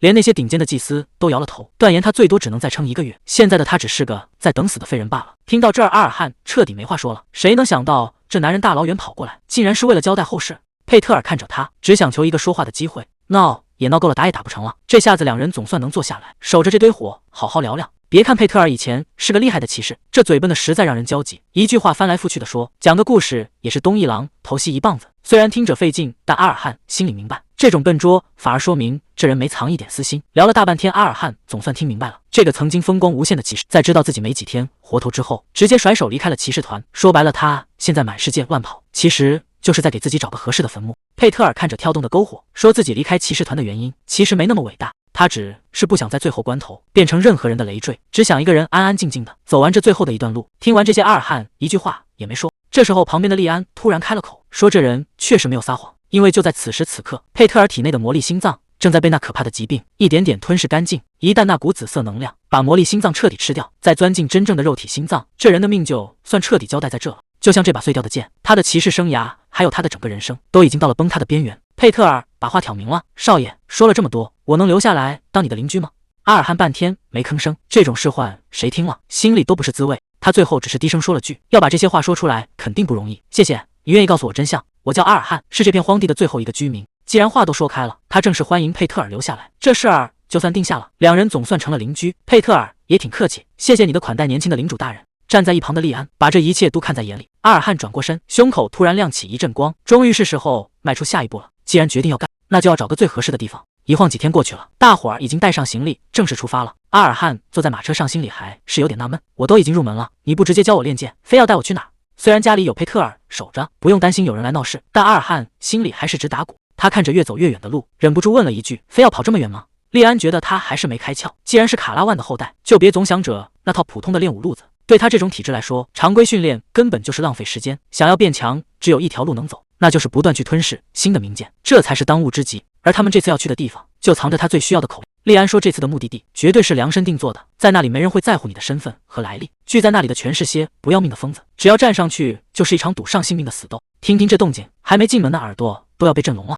放眼望去，全是些看热闹不嫌事大的主，这地方的空气里都透着一股子狂热，这就是利安说的那个地方决斗场。咱们现在到了费尔玛，这里可是出名的钢铁之城，作为铁王国的门面，这地方的打铁技术那是出了名的厉害，整个王国的家伙12基本都是从这儿流出去的，说它是剑之圣地一点不夸张。不过这地方能有今天这规模，靠的可不光是这些破铜烂铁，真正的摇钱树其实另有其事，这就是费尔玛真正的核心，大名鼎鼎的竞技场。还没进门呢，那股子狂热劲儿就扑面来了。看着眼前的庞然大物，利安感慨了一句，竞技场吗？这名字改的倒是有意思，不过名字怎么变都无所谓，关键是这股子让人燥热的气氛，跟当年比起来，那是一点都没缩水。这地方以前可热闹了，什么稀奇古怪的决斗都有，不管是野兽之间的互相撕咬，还是为了争个高低的生死局，全都在这儿上演过。虽然打的都挺凶，但最让人头皮发麻的，还得是那种所谓的挣扎决斗。别管你以前有什么绝活，只要进了这片场子，就要像畜生一样在泥地里滚。赢的人拿走一切，输的人连命都得留下。这就是一场彻头彻尾的疯子游戏。这里的观众早就疯了，闻到血腥味就跟打了鸡血一样，大把大把的往里砸钱。整个费尔马城说白了就是建在血泊里的疯子窝。阿尔汉听完倒是一点没怕，看来这是个变强的好地方，不光能实战练手，要是能把那些败将的武器全给吞了，那实力提升还不得飞起来。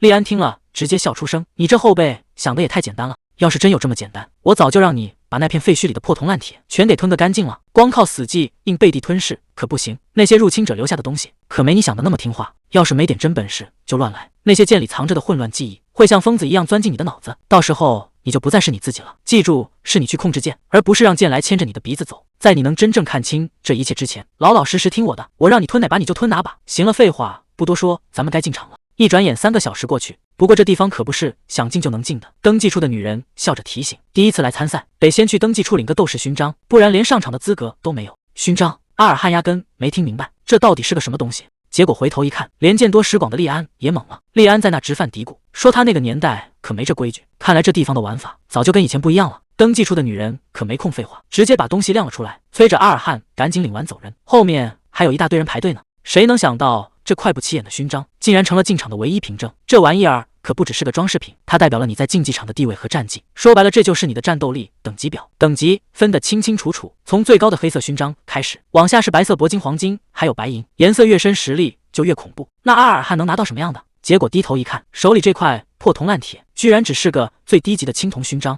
阿尔汉这下彻底没话说了，看来这世道确实变了，想在这儿混出头，还得从最底层开始爬起。看着手里这块青铜片子，阿尔汉忍不住开始调侃，这跟他师傅印象里的竞技场简直是2个世界。利安这下也急了，直嚷嚷说以前可不兴这一套，管你是哪比的文弱书生，还是杀人不眨眼的北地蛮子，只要进了坑全都得混在一起厮杀。可现在倒好，居然还分起了什么量级，这哪是比武，这分明是在做生意。阿尔汉心里门儿清，要是天天这么玩命，这竞技场早晚的关门大吉。观众看腻了老板也没钱赚了，所以才搞出这些条条框框，让新手对新手，高手对高手。这部对阵名单已经贴出来了，说白了就是时代变了，现在的竞技场成了香饽饽，天南海北的人都往这儿钻，连带着整座城市都跟着发了大财。从商业角度看，这买卖做的确实成功，而且现在的规矩也软了不少，就算你赢了决斗，也很少会直接要了对方的命，这已经成了大家心照不宣的潜规则。虽然输家肯定的脱层皮，但在利安眼里，这简直就像是酒馆里的3流表演。不过他话锋一转，说这对阿尔汉来说反倒是个保命的好机会。利安还在那儿不停的念叨，说这种势均力敌的对手最能让人长记性。趁着决斗还没正式开始，他打算带阿尔汉去铁匠铺转转，毕竟大城市的装备肯定比那些路边摊强出不少，尤其是阿尔汉手里那把破剑，动不动就断。利安正说着要多备几把，结果话说到一半，整个人突然没声了。后辈，这到底是怎么回事？阿尔汉还没听明白，结果抬头一看，他也彻底愣住了。整整一面墙全都是各式各样的神兵利器，阿尔汉整个人都看傻了。为什么这些武器会出现在大街上？正盯着看呢，一个叫汤姆的老头主动凑了上来，他说自己是这儿的管理员，问他们想不想听听这地方的故事。阿尔汉这下有点没反应过来，赶紧客气的自报家门，说那就麻烦您给讲讲了。管理员指着墙上的那些家伙说，能挂在这儿的以前可都是竞技场里的狠角色，虽然这些刀剑现在都旧了，也没法再拿去实战，但在当年他们可都是实打实的荣誉，每一把背后都代表着一段传奇。把这些武器摆在这儿，就是为了纪念那些斗士的战斗精神。阿尔汉听完点了点头，原来这地方不光是摆设，还是个致敬英雄的圣地。管理员看阿尔汉挺感兴趣，还特意嘱咐了一句，说要是对这荣誉殿堂还有什么想问的，尽管开口就行，毕竟能守着这么个光荣的地方。管理员自己也觉得挺自豪。阿尔汉正打算客气2句，结果旁边的利安突然发话了，他让阿尔汉赶紧问个正事。利安一脸坏笑的盯着那些名剑，有没有办法能把这些挂着的剑弄到手？你应该明白这意味着什么吧？终于找到了，这就是你接下来必须要吞噬掉的那把剑。这把剑看着就不一般，浑身冒着紫色的邪气，想要拿到大厅里展示的那些名剑，其实只有一个办法，那就是去竞技场证明自己。阿尔汉这回没犹豫，直接奔着斗士入口就进去了。看这架势，他是非把那宝贝弄到手不可。汤姆把规矩说得很明白，只要能在场上打出名气，拿到对应颜色的奖牌，就有资格带走一件趁手的家伙。只要勋章等级升1级，就能从这儿带走一把武器。至于阿尔汉刚才看上的那把，汤姆笑了笑，得等到升进银牌组才行。别人眼里这些可能就是破铜烂铁，但在利安这儿，每一把都是千金不换的宝贝。毕竟想要好剑，就要在竞技场里拿命去换。要是能把这儿洗劫一空，那可就发大财了。那个看门的老头绝对不是什么普通人。阿尔汉还没反应过来，刚才那老头看着挺面善啊，利安摇了摇头，这就是差距。当对方强到一定份上，你根本感觉不到他的威胁。汤姆虽然还没到剑圣级别，但也只差临门一脚了。他能把魔力直接变成铠甲，那是真正的绝对防御。阿尔汉这下是真的被吓到了，这种半步剑圣级别的怪物，怎么会甘心在这儿当个管理员？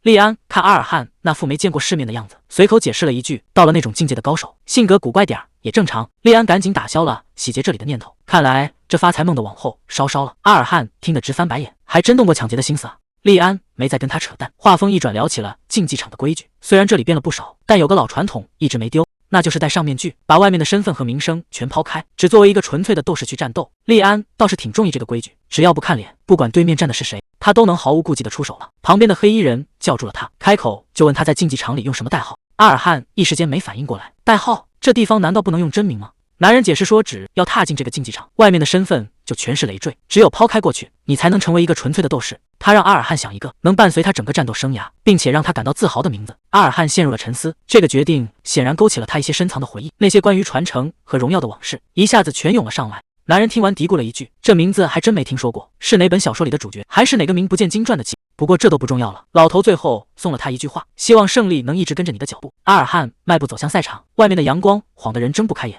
他的代号叫利安，戴上面具，真正的战斗才刚刚开始。阿尔汉迈步走进了竞技场，这地方大得吓人，但在这种地方等级就是一切。青铜级的比赛，在观众眼里就是垃圾时间，除了那些想碰运气的赌徒，根本没人会对这种比赛抱有期待。说白了，这就是给大人物热场用的消遣。阿尔汉顶着利安的名号，就这么一个人走了出来，迎接他的可不是什么欢呼和掌声，而是满天的嘘声和谩骂。这开场可比想象中要硬核得多。听听这动静，观众席上全是刺耳的谩骂。在这些赌徒眼里，弱者根本不配站在这里。这种地方就是这么残酷，没本事的人只能换来无尽的羞辱，这就是铁之王国的生存法则，拳头硬才是硬道理。利安看着眼前的后辈问，被这么多人嘘你，该不会怕了吧？阿尔汉连头都没回，怎么可能？利安总算露出了点笑意，既然你用了我的名字，那就让这片战场重新记住这个名字的威名。你要记住，你身上背负着整个卡拉万的荣誉。阿尔汉当然没忘，所以这场他必须赢。看看这体型差，站在他对面的是那个魁梧的斗士特莫，这架势摆明了是要把对手生吞活剥。主持人这会儿正脉立地吆喝，今天的第3场比赛正式开始。他管这叫菜鸟互啄，专门给观众找乐子用的，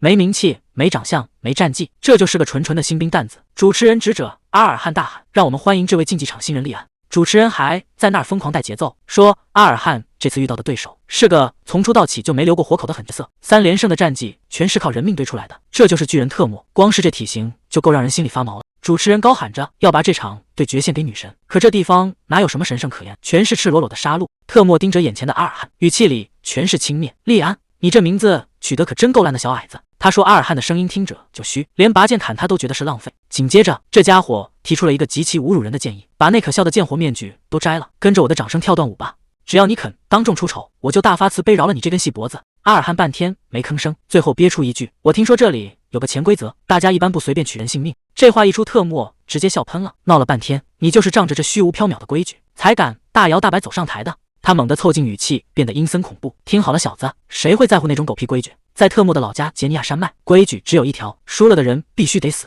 之前那3个倒霉蛋全是被他用这双手活生生拧断了脖子。你问他为什么要下死手，特莫冷笑着说，因为这就是赢家该有的权利。特莫这嘴是真停不下来，在他眼里阿尔汉简直就是个废物。他说就算把这小子的脖子拧了，或者把4肢全掰折，自己都找不着半点乐子。所以他提出了个更过分的要求，让阿尔汉在那儿扭扭身体，只要能把全场观众逗笑了，这命就算保住了。阿尔汉还是没吭声，就这么冷冷地盯着他。主持人这会儿可兴奋坏了，在那儿大喊大叫，说这火药味儿已经拉满了，这比赛绝对有看头。既然话都说到这份上了，那就别废话了，双方各就各位，好戏马上开场。主持人一声令下，比赛正式开始了。特莫拎着那把大剑，就等着把对面这小子拍成肉饼。谁知道阿尔汉这时候开口了，他说自己也有个提议，你刚才侮辱了我的名声，赶紧把那些话收回去，只要你肯道歉，我就让你死得痛快点。这话一出来，特莫整个人都愣住了，他活了这么久，还没见过这么嚣张的怂包。紧接着他直接笑出了声，这小子怕不是被吓疯了，在那儿说胡话呢。他笑的眼泪都要掉下来了，在那儿阴阳怪气的喊着，哎呦，我好怕呀，咱们的小领主还挺能装啊，你这裤子是不是都快尿湿了？周围那帮看热闹的男人也跟着在那儿起哄，问阿尔汉是不是从哪本三流骑士小说里学来的台词。特莫一边笑一边摇头，说既然你非要把气氛搞得这么僵，那待会儿动起手来，我可就没法手下留情了。他最后又给了个机会，说你要是现在肯乖乖听话，说不定还能少吃点苦头。特莫刚才还笑得合不拢嘴，结果下一秒这笑声就直接卡在嗓子里了。谁也没看清发生了什么。阿尔汉这一下实在太快了，鲜血直接溅到了半空中。阿尔汉冷冷地重复了一遍：“我再说最后一次，为你刚才侮辱我的名字道歉。如果你想死得痛快点，就照我说的做。”特莫哪受过这种气，这下彻底被激怒了，他大骂一声，抡起巨剑就砸了过去。阿尔汉却轻轻松松躲开了。特莫这回是真踢到铁板了，他疼得大叫，血止不住地往下流。特莫疼得连句完整话都说不出来。全场观众这下全炸锅了，谁能想到这场实力悬殊的对决，最后站着的竟然是阿尔汉。倒在地上的特莫整个人都懵了，刚才到底发生了什么？明明就在几分钟前，这小子还在那儿浑身发抖，看着完全就是个没上过战场的菜鸟。结果一转眼的功夫，这个被他瞧不起的新手竟然直接把他给废了。这事儿说出去谁敢信？难道这小子刚才全是演的，故意装出一副没见过世面的样子，就是为了让他放松警惕，好找机会一击必杀？阿尔汉冷冷地盯着他，这下你总该闭嘴了吧？你现在还觉得我是胆小鬼吗？既然你刚才说这不是小孩子玩游戏，那我就成全你。特莫气的话都说不利索了，你这家伙！特莫这下是彻底急眼了，被一个新人当众羞辱，他这老脸往哪搁？特莫大吼一声：“卑鄙的小人，我要杀了你！”可结果呢？不管特莫怎么发疯，阿尔汉就像能预判一样，轻轻松松全给躲开了。这下特莫心里彻底凉了，该死，真是见鬼了！他发现自己连对方的衣角都碰不到，他拼了命地挥剑，可阿尔汉每次都躲得刚刚好，不多一分也不少一寸，简直就像是在刀尖上跳舞。这下特莫彻底崩溃了，他死死盯着阿尔汉，心里全是问号，这家伙到底是什么来头？特莫现在脑子里只有一个念头，我到底在和什么怪物战斗？阿尔汉根本没打算给他喘气的机会，这速度快到让人根本反应不过来。这一剑下去，特莫所有的防御就像纸糊的一样，一下子就被彻底瓦解。特莫惨叫一声，谁能想到刚才还不可一世的巨型斗士，现在竟然被打得毫无还手之力，整个竞技场鸦雀无声。特莫还在死死硬撑，可身体已经不听使唤了，这口气终究是没提上来。随着一声闷响，特莫彻底倒了下去，连那把引以为傲的巨剑也跟着摔在了地上。阿尔汉一步步走过去，现在的竞技场他才是唯一的主角。阿尔汉居高临下的看着他，我再提一次刚才的建议，把你那可笑的头盔摘了，然后听着我的掌声，那我至少会留下你那个没用的脑袋。特莫现在是彻底没招了，只能趴在地上苟延残喘。他小声嘟囔着：“行，我答应你的要求，再等一下，我现在连气都顺不过来，再给我点时间。”谁能想到，这竟然是他最后的挣扎。就在大家以为他要认命的时候，他竟然还想去抓那把剑，结果这手还没碰到剑柄，一切就都结束了。想在阿尔汉眼皮子底下搞小动作，简直是自寻死路。这一下，特莫这只手算是彻底废了。阿尔汉根本没打算收手，他冷冷的警告：“你最好仔细想想接下来该怎么做，我不会再给你第二次机会。”刚才那股嚣张竟然全没了。特莫现在只想活命，他不停的求饶：“对不起，真的对不起。”特莫这下是彻底认栽了，连那顶宝贝头盔都顾不上了。他嘴里不停的念叨：“我不该侮辱你的名声，求求你饶我一命吧。”台下的观众先是愣了一下，谁也没想到刚才还不可一世的巨型斗士，现在居然怂成了这样。紧接着整个竞技场都炸了，这反转来得太快，大家的情绪一下子被点燃了。有人大喊着：“这新人简直太猛了，绝对是最近见过最强的青铜级！”还有人乐开了花，幸亏我刚才没买特莫赢，这回可真是赚翻了。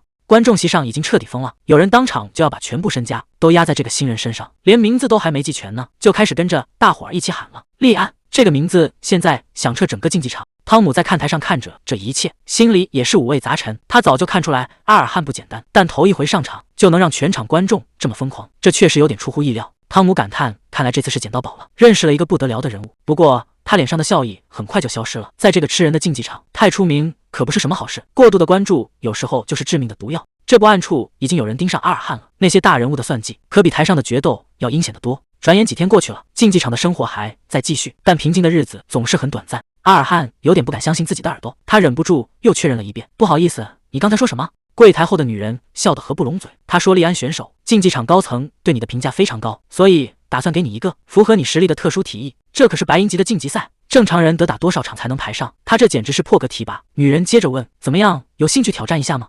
可还没等这边定下来，另一头的气氛一下子就变得杀气腾腾。一群拿着刀的家伙正满大街搜寻血血帮的首领，刚才还在这儿的人，唰的一下就没影了。这帮打手还没反应过来，死神就已经到了跟前。谁能想到这一眨眼的功夫，场面就彻底失控了，连脑袋都飞出去了。剩下的几个人全吓懵了，根本不知道发生了什么。原来是触发了恶魔之血的加成，这下性质可全变了。这一脚踩下去，连地面都跟着打颤。男人现在就像变了个人，杀进人堆里简直就是单方面收割。刚才还气势汹汹的这帮人，现在全成了待宰的羔羊。敏捷强化一开，这帮人连他的影子都摸不着。带头的那个还没反应过来，命就没了。剩下的人全慌了，这到底是什么怪物？男人大喊：“该死，他怎么会这么快？”这就是实力的绝对碾压。等你看到他的时候，脖子已经凉了，刀光闪过，一个接一个倒下。男人绝望的叫着：“又有人中招了，快想想办法呀！”我根本看不见他在啊！照这么杀下去，这条街怕是一个活口都留不下了。看着手下一个接一个倒下，这光头男彻底看傻了。他怎么也想不通，一个野蛮人怎么可能拥有这种级别的力量？这根本不是人类该有的样子，简直就是个怪物！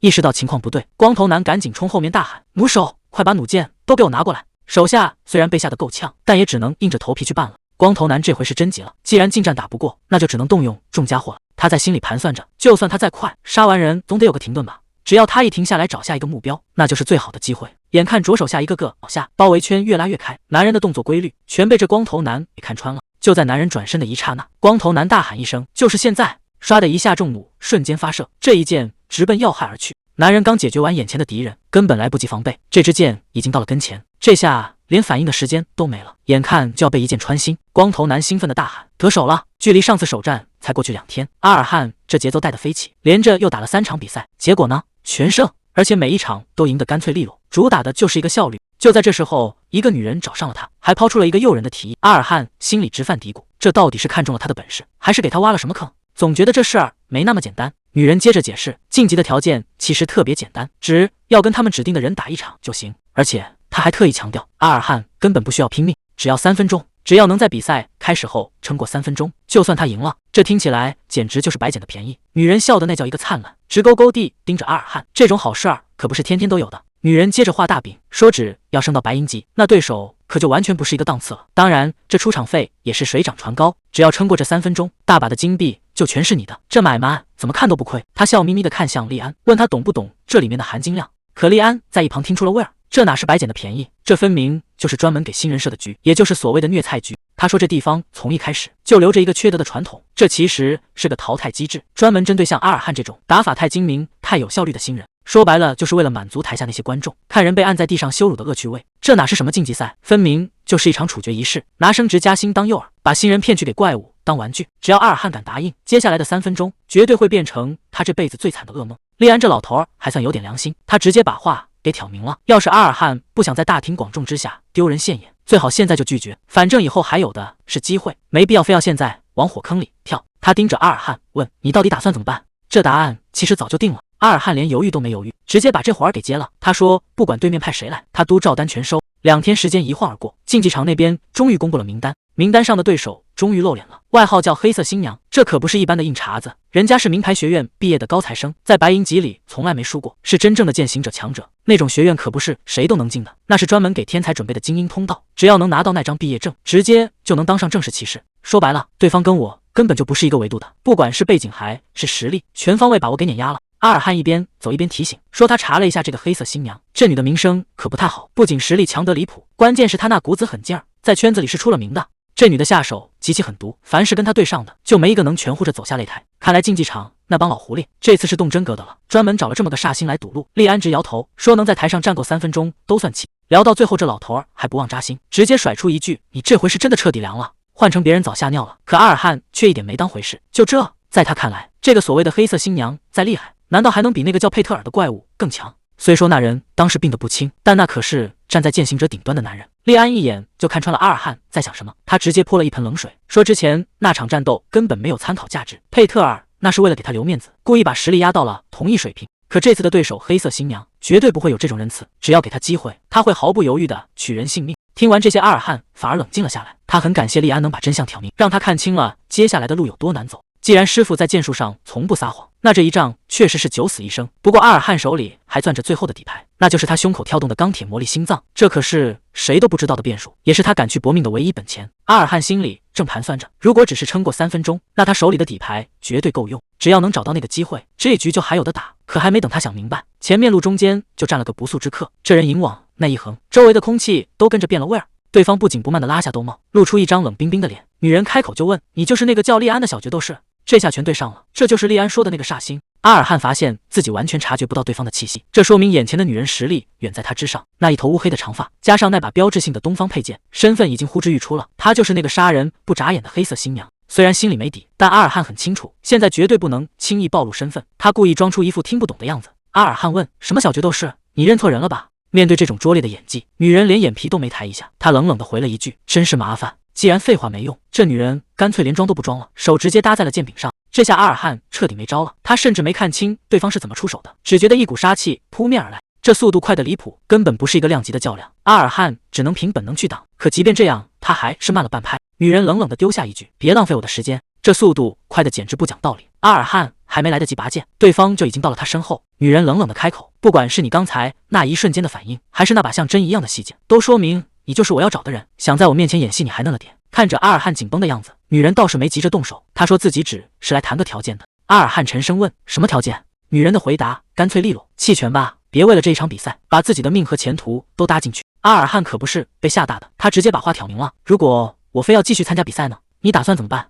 这话一出，那女人停下了脚步，气氛一下子降到了冰点。她冷冷地回了一句：“那你就要付出代价。”镜头一转，天已经黑了。汤姆正一个人站在院子里，看着那一排排的长剑。汤姆正琢磨着呢，突然听到身后有动静，他头都没回就猜到了，这大半夜的肯定是有稀客上门。阿尔汉少爷，这都什么时辰了，您怎么亲自过来了？阿尔汉先客气了一下，说这么晚打扰，确实不好意思。寒暄完，他直接切入了正题，虽然这要求挺过分的，但我能不能从这儿带走一把剑？这女人最后留下一句话，让阿尔汉聪明点，好好选接下来的路。利安这时候也过来泼冷水，他说这女孩的天赋根本就不属于这个时代，普通剑客这辈子也就只能摸到剑行者的门槛，再想往前走那简直比登天还难。但在利安眼里，这道坎儿对那女孩来说顶多算块垫脚石，只要运气稍微好点，要不了多久她就能彻底突破极限，飞到谁也够不着的高度。这才是真正的天才，能让利安这种对剑术挑剔到极点的人给出这么高的评价，那这女孩的实力绝对不简单。阿尔汉这下算是彻底看清了，现在的自己根本没法跟人家放在一起比。抬头看看前面的路，这中间插着的简直是一道看不见头的鸿沟。虽然差距大得让人绝望，但阿尔汉这脾气乃是那么容易认输的主儿，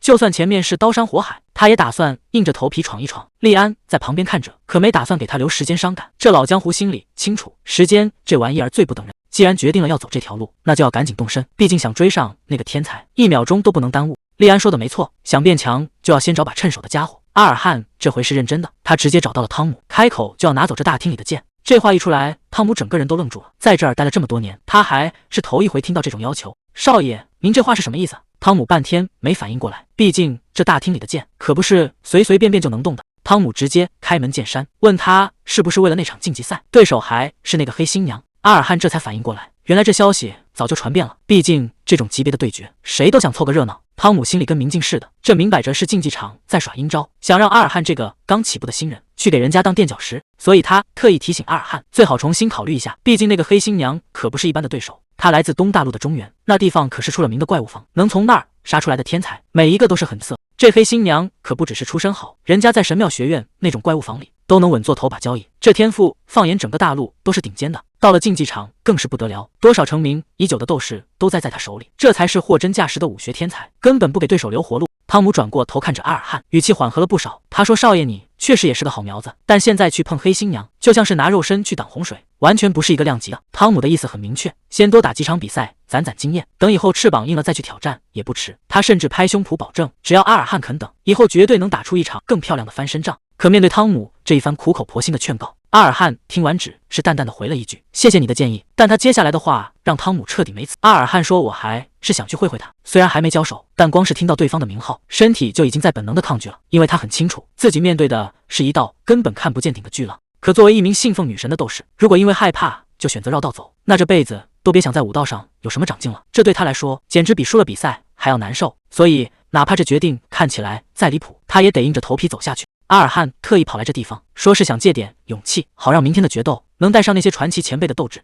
如果明天我能活下来，晋升之后拿走这把剑当纪念，那是一点问题没有。万一要是死在台上了，这剑你们直接收回去就行，反正我也带不走，横竖都不让你们吃亏。阿尔汉最后补了一句，要是你觉得这事儿让你为难，现在摇摇头，我立马就走。阿尔汉这番话说的那是相当坦诚，他说这纯粹是自己的私心，就想在临战前给自己讨那么一丁点儿底气。汤姆盯着他看了半天，愣是一个字没蹦出来。月亮挂得老高，汤姆看着满屋子的名剑，终于开口了。他说按规矩这事儿绝对没戏，谁也不能坏了这里的传统。可他在这儿守了大半辈子，见过无数所谓的斗士，却没见过像阿尔汉这么赤诚的。既然这小子连命都豁出去了，那还有什么好说的？汤姆最后把手一伸，这事儿我准了。阿尔汉还是有点不放心，怕这事儿真给汤姆惹麻烦。汤姆倒是挺豪爽，摆摆手说别看我这样，在这竞技场还是说得上话的，这点勇气我还是送得起的。说着说着，汤姆这老头还真动了情，他说好久没见到这么纯粹的斗士了，年纪大了这眼窝子就是浅。阿尔汉二话没说，直接就是一个深鞠躬，这声谢谢是发自肺腑的。可就在这煽情的时候，旁边一直盯着的利安忍不住笑出了声。这小子演的也太像了，要是当初没练剑去当演员，估计早就红透半边天了。可谁能想到，这其实都在阿尔汉的计划里。对他来说，最难的条件已经达成了，接下来就剩最后一件事，那就是把这把剑里的力量彻底消化掉。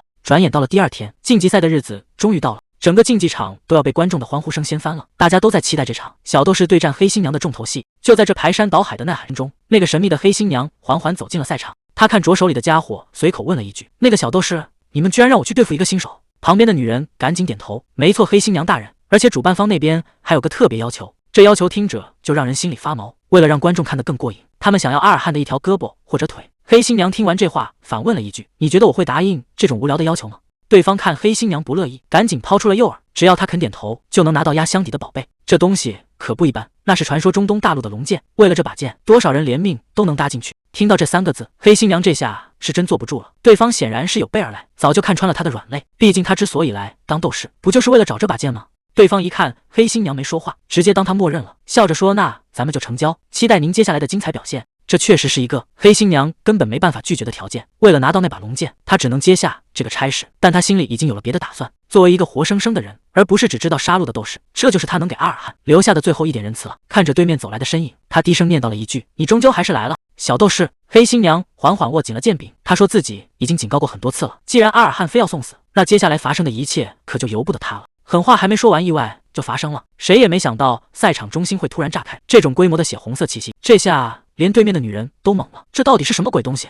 这股让人作呕的血腥味，简直要把人淹没了。看着阿尔汉身后的巨大虚影，这哪里还是什么小斗士？这分明是刚从地狱里爬出来的怪物。黑新娘简直不敢相信，这股让人头皮发麻的杀气，竟然是从阿尔汉身上冒出来的。现在的他已经完全变了一个人。阿尔汉在心里告诉自己，他是自由之城的子民，绝不会在这里倒下。为了拿回属于自己的自由，哪怕变成满手鲜血的怪物，他也认了。这里是克劳德，当年从旧共和国分裂出来的时候，那可是风光无限的自由之城。那时候的人都管这儿叫天堂，美得跟画一样。不过以前再怎么辉煌也没用了。现在的克劳德早就不是当年的天堂了，自由和希望在这里已经连影子都找不着，剩下的只有醒不来的噩梦。街上到处都是无家可归的人，有钱人高高在上，普通人连活下去都成了奢望。这克劳德之所以变成今天这样，全是因为那帮贵族，他们整天花天酒地，胃口大的根本填不满。为了自己享乐，这帮人连底线都不要了，直接把自家的地盘打包卖给了外面的黄金帝国。这还不算完，为了换更多真金白银，他们甚至把老百姓的命都抵押给了红之银行。大家一夜之间全成了奴隶，连做人的尊严都被踩进了泥潭。面对这种烂透了的现实，男人一直在问自己，这日子到底还要怎么过？为了口吃的去求人，结果命都没了，在这儿活下去竟然成了最奢侈的事。当妈的为了不让孩子饿死，只能把自己给卖了。尊严在饥饿面前根本一文不值。最让人绝望的是，明明几枚铜板就能救命的病，却只能眼睁睁看着亲人断气。就因为穷，连活着的资格都被剥夺了。男人想不通，凭什么大家要被锁在这种暗无天日的今天？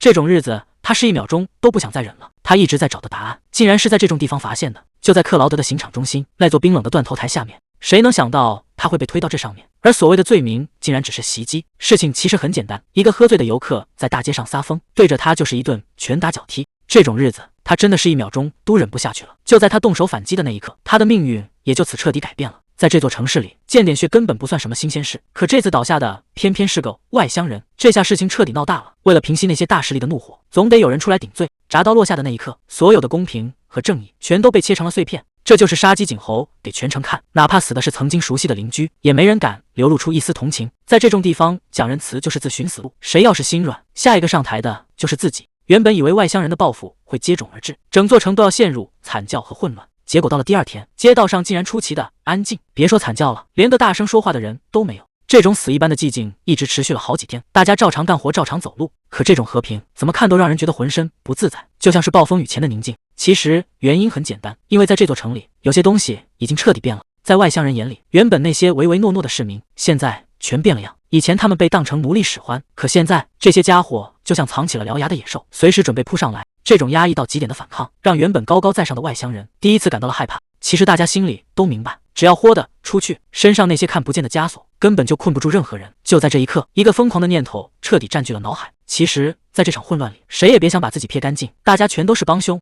眼睁睁看着暴力发生，却选择缩在角落里装死，这就是最大的罪。就在城里乱成一锅粥的时候，那些高高在上的大人物还在举杯庆祝，他们根本不在乎谁死谁活，只觉得这一切理所当然。可他们忘了，想要换回真正的自由，总得有人先豁出命去流血。既然总得有人出来弄脏手，那这个恶人他当定了。为了让所有人都能换回自由，也为了替这整座城赎罪，他决定把这摊烂事彻底了解。这把剑指要一见血，就再也没有回头路了。哪怕最后要坠入地狱，只要能换来那个所谓的乐园，他也认了。看着吧，今晚过后，这地方怕是要彻底变天了。既然已经决定要豁出命去，那就没什么好犹豫的了。这把短刀只要一亮出来，就意味着杀戮正式拉开序幕。主持人在台上喊得正欢，说这是一场献给女神的决斗，由黑新娘对阵小决斗士，比赛正式开始。随着这一声令下，整个竞技场瞬间被喊声淹没。阿尔汉就这么站在场上，在别人眼里，他第一次露面的时候，就像个满身杀气的雇佣兵，可现在的阿尔汉更像是一个从死人堆里爬出来的职业杀手。他身上这骨子很劲，简直就像个随时准备索命的刺客。面对这种压迫感，对面的黑新娘却连个声都没吭。虽然不知道这到底是怎么回事，但有一点很清楚，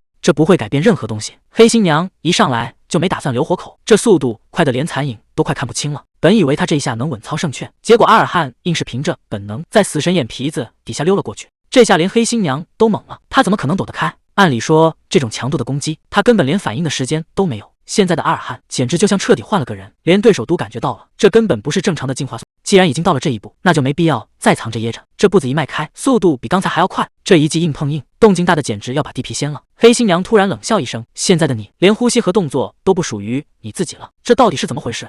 阿尔汉根本不打算给他喘气的机会，这招式快得离谱，每一击都奔着要害去。黑新娘发现不对劲了，这家伙就像是刺客和雇佣兵的结合体，这种打法他以前从来没见过。黑新娘心里很清楚，这人的实力早就不是什么初学者了。两人再次撞在一起，阿尔汉死死盯着对方，黑新娘冷哼一声，但是说到底，你这不过是在拼命，根本就是自寻死路。黑新娘冷冷地看着他，希望你还有点压箱底的本事，不然这出戏可就太无聊了。全场观众都疯了，谁能想到一个等级这么低的选手，竟然能把黑新娘逼到这种地步？这简直就是个奇迹。有人甚至把全部身家都压在了他身上，就赌他能创造历史。毕竟现在的局势看着确实有赢的希望，但也有人很清醒，黑新娘可是从未有过败绩的战神，这场仗绝对没那么容易结束。看台上的喊声震天动地，大家都在等一个结果，哪怕是死也得死得轰轰烈烈才行。阿尔汉现在连站稳都费劲，但他没打算认输。就在这一刻，一股透骨的凉意直接锁死了他。这根本不是普通的杀气，而是死神的邀请函。这整个广场的血腥味简直要把人淹没了。阿尔汉现在看到的，难道就是当年大师眼中的世界？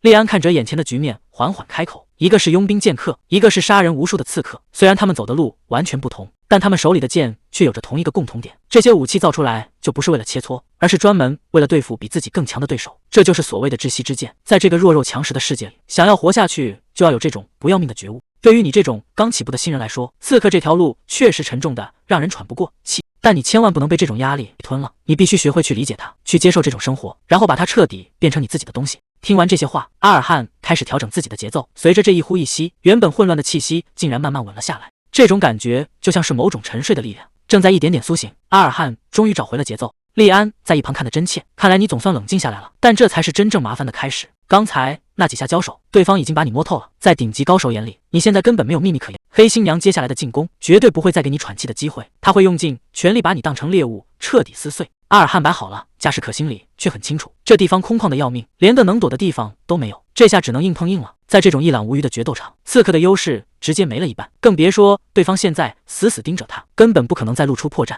现在的局面很清楚，硬碰硬绝对没好果子吃，唯一的生路就是拉开距离，尽量跟他耗下去。只要能拖住时间，那3分钟的限制就是阿尔汉手里最后的底牌。只要这张牌打好了，这局就还有翻盘的机会。可问题是，对方真的会给他这3分钟的时间吗？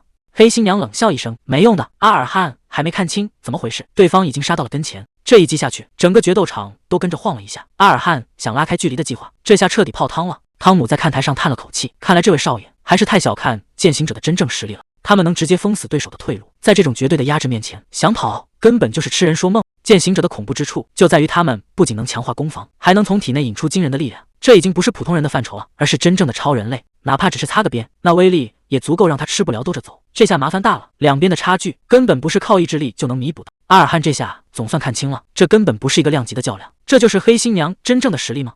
按理说，只要是人使剑，招式之间肯定会有空档，收召唤器的那一秒就是反击的最好机会。可黑新娘的剑法完全不讲道理，根本找不到任何破绽。你以为他这一招停了，其实下一招早就封死了你的退路。这种密不透风的压制，简直就像是在画布上泼墨。阿尔汉现在面对的已经不是剑招，而是死神的领域了。黑新娘这身法简直就像大师在挥毫泼墨，看着挺优雅，其实每一笔都是要命的钩子。这一剑刷的一下，直接封死了所有退路。这一声巨响过后，阿尔汉整个人都被压制住了。这一下硬碰硬，阿尔汉显然吃力的紧。利安在一旁看得真切，这招式大有来头，这就是传说中的东方之剑。东大陆的剑客们管这种招式叫武术，他们的动作就像大自然一样，根本捉摸不透，看着轻飘飘的像羽毛一样，可一旦动起来，那剑气就像泼墨一样，一笔连着一笔，所有的动作都融为一体，就像排山倒海的大浪，根本不给人喘气的机会。可只要是招式，就一定会有停顿的那一刻，而那个瞬间就是分生死的时候。阿尔汉现在只能死死盯着，在这种密不透风的压制下，任何一点犹豫都会让他彻底交代在这。就在这收招的一下子，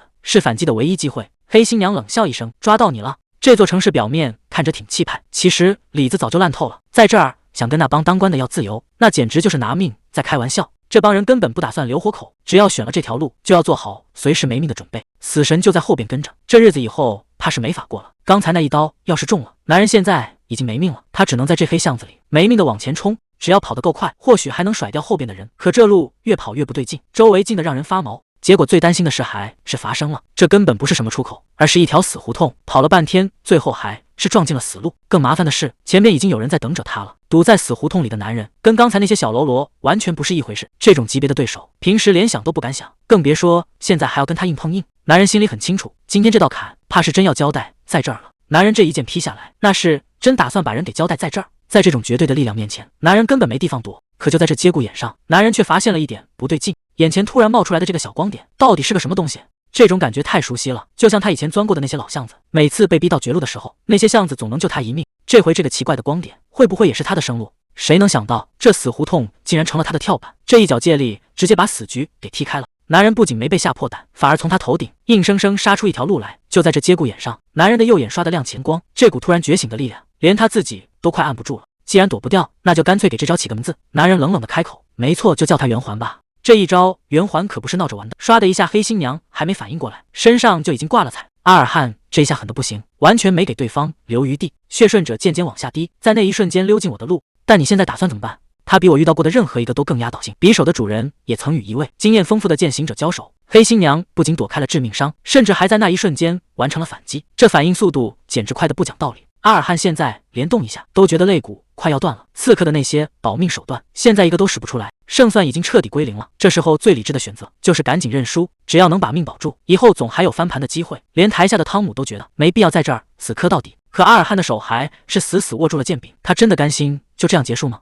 阿尔汉这下是彻底豁出去了。他说自己是卡拉万的人，字典里根本没有逃跑这两个字。利安教给他的那些东西，现在全成了他拼命的底气。台下的人这回是真坐不住了，一个青铜级的新手居然能让不败的黑新娘见红，这要是传出去，估计没人敢相信。更疯的是，他都伤成这样了，竟然还没打算收手。大家心里都清楚，今天在这儿，他们正在见证一颗新星的诞生。台上的解说已经彻底疯了，他对着全场观众大声咆哮，问大家有没有看到这一幕。谁能想到，距离这个新人的奇迹胜利，竟然只剩下最后的10秒钟，全场的气氛被彻底点燃，大家都在盯着这最后的倒计时。就在这节骨眼上，利安的身影出现在阿尔汉身后。到底什么才叫天才？是生下来就比别人强吗？不，真正的天才是在绝境里也能硬生生劈出一条路的人。不管眼前的困难有多离谱，在别人都觉得没戏的时候，他们总能找到那个唯一的答案，然后稳稳的把胜果拿走。后羿啊，可惜你的天赋离天才还差得远呢。他身体底子太薄，对武学的感悟也实在太慢，别人轻轻松松就能掌握10成，阿尔汉拼了命也才勉强学会2-3成，这就是你天生的极限了。但是这世界上总有那么一帮人，他们比所谓的天才还要离谱，哪怕永远找不到那个最完美的解法，哪怕被揍得体无完肤，他们也绝对不会松开手里的家伙。因为只有这种不认命的疯子，才能真正改变这个世界，留下让人记一辈子的传说。阿尔汉、卡拉万，哪怕当初输得一干二净，只剩自己一个人，就算掉进再深再黑的坑里，他也从来没想过要放手。我的后羿啊，你确实和别人不一样，这种不认命的劲头才是真正的觉醒。两股力量狠狠地撞在了一起，这一下连不可一世的黑新娘都失算了，这就是不认命的代价。阿尔汉在这一刻彻底完成了觉醒，你确实具备了英雄的资质。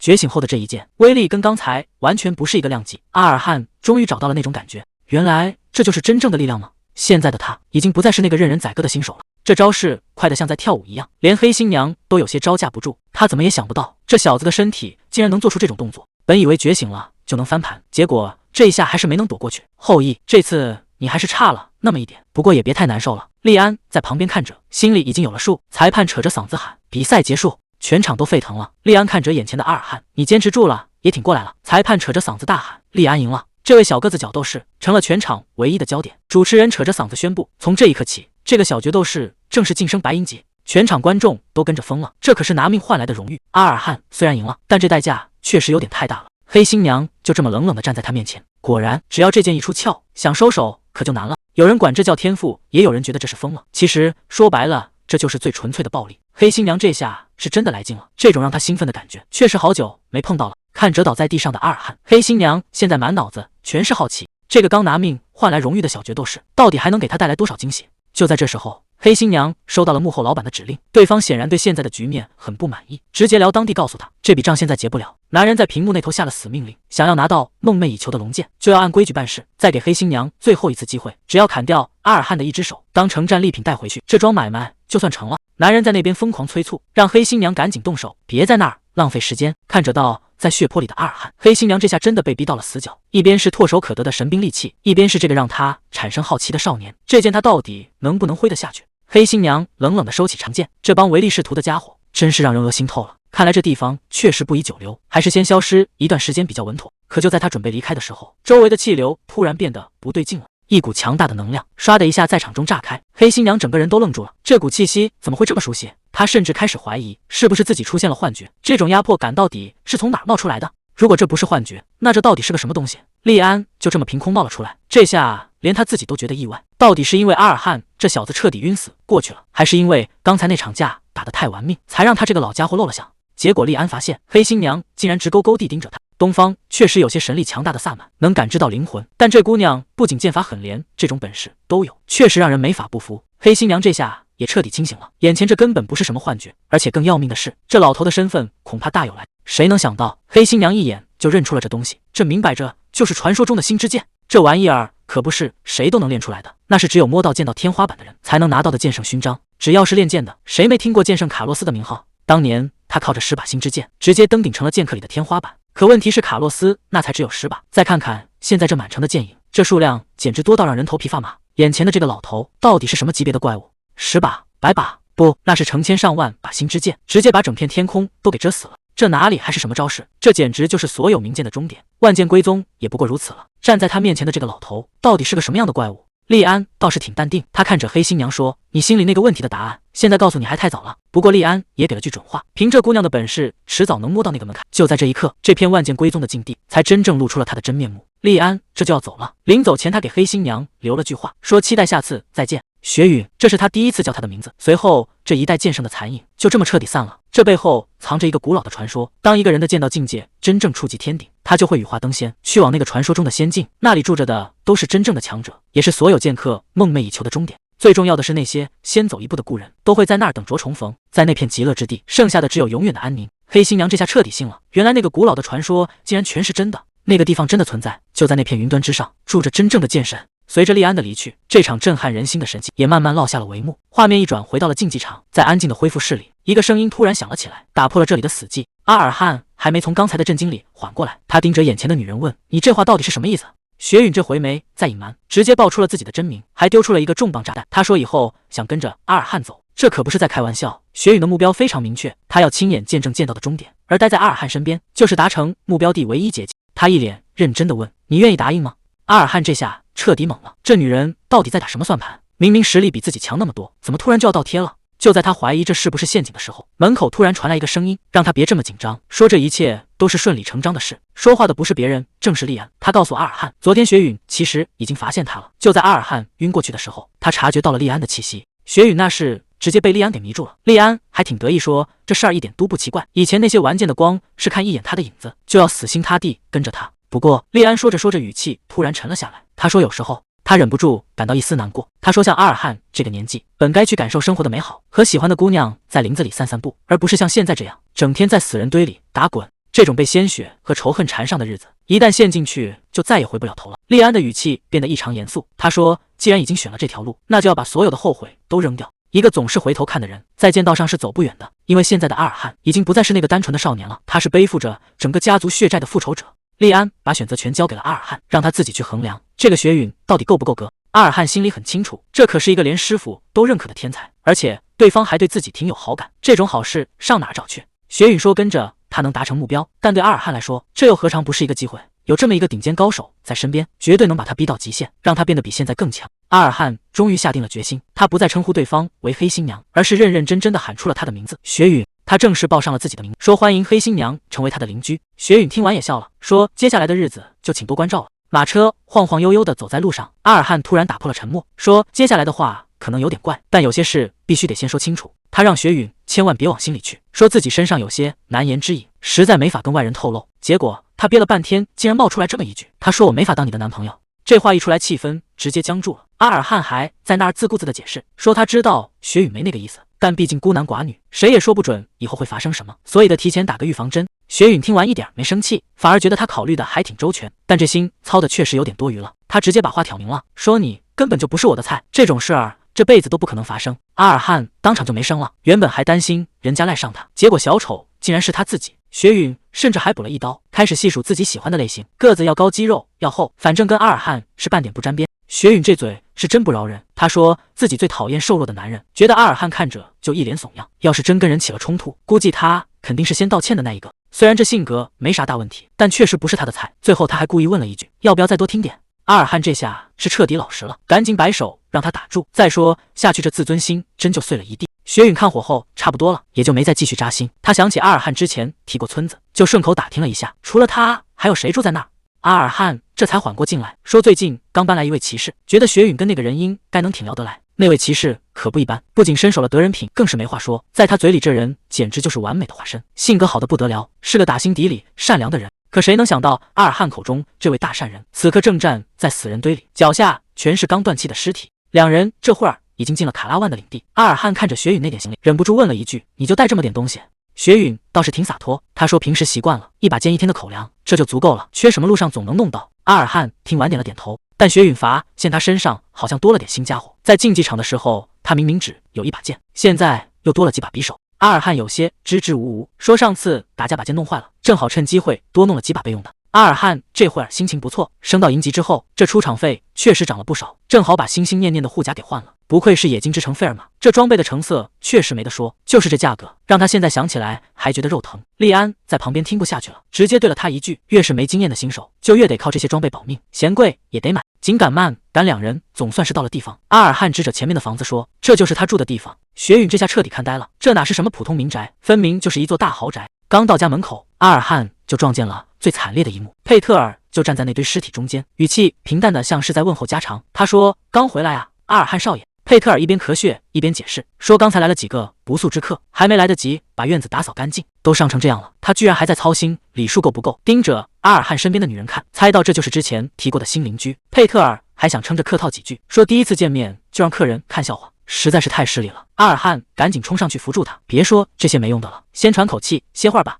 看着这气派的宅子，雪允心里也有数了，这地方绝对不简单。进屋坐定之后，佩特尔总算把刚才的乱子给交代清楚了。他说按照阿尔汉之前的吩咐，这段时间确实来了不少不速之客，好在大部分人还算识相，稍微吓唬一下就撤了，没闹出太大的动静。佩特尔叹了口气说，这麻烦其实从1周前就开始了，当时村子里突然冒出不少生面孔，而且个个都透着一股狠劲儿。起初佩特尔还想留点余地，只要能把人吓跑就行，可这帮家伙根本不吃这一套，反而变本加厉地盯着这块地盘。就在今天，这群人像是接到了死命令，摆出一副不达目的誓不罢休的架势。佩特尔这下没得退了，只能用最硬的手段解决问题。阿尔汉和雪允在旁边听得心里发毛。佩特尔喝了口水，语气变得格外沉重。他说这帮人的身手和组织性绝对不是普通的强盗能比的。佩特尔终于吐出了那帮人的名号，叫什么红狼兄弟会，听这名字就知道这帮人绝对不是什么善茬。阿尔汉一听就反应过来了，这种用颜色配动物的起名方式，不都是正规骑士团才敢用的吗？佩特尔点了点头，说一点都没错，像什么蓝狮、黑猫、白蛇，每一个名字背后都代表着一份荣誉。但正因为这样，佩特尔才觉得这事儿特别恶心。在他眼里，这帮偷鸡摸狗的暴徒根本不配用这种高贵的命名方式，这不是无名恶棍敢模仿的传统，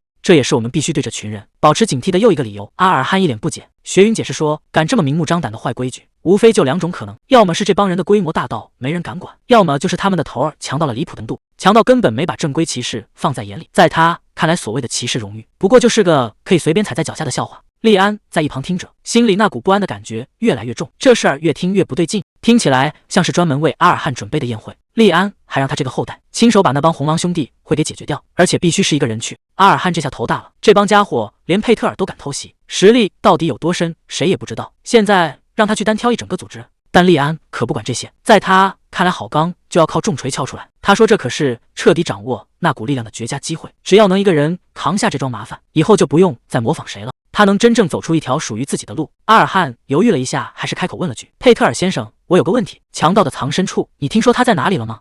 月黑风高，这地界是钢铁王国的南部山脉。男人正带着人连夜赶路，嘴里还一直骂骂咧咧的。男人一脸嫌弃，真搞不懂指挥官在想什么。这种鸟不拉屎的地方，到底有什么好待的？旁边的士兵接话，估计是看上这儿的传闻了，听说有个黑魔法师躲在破村子里，你还真信这种鬼话？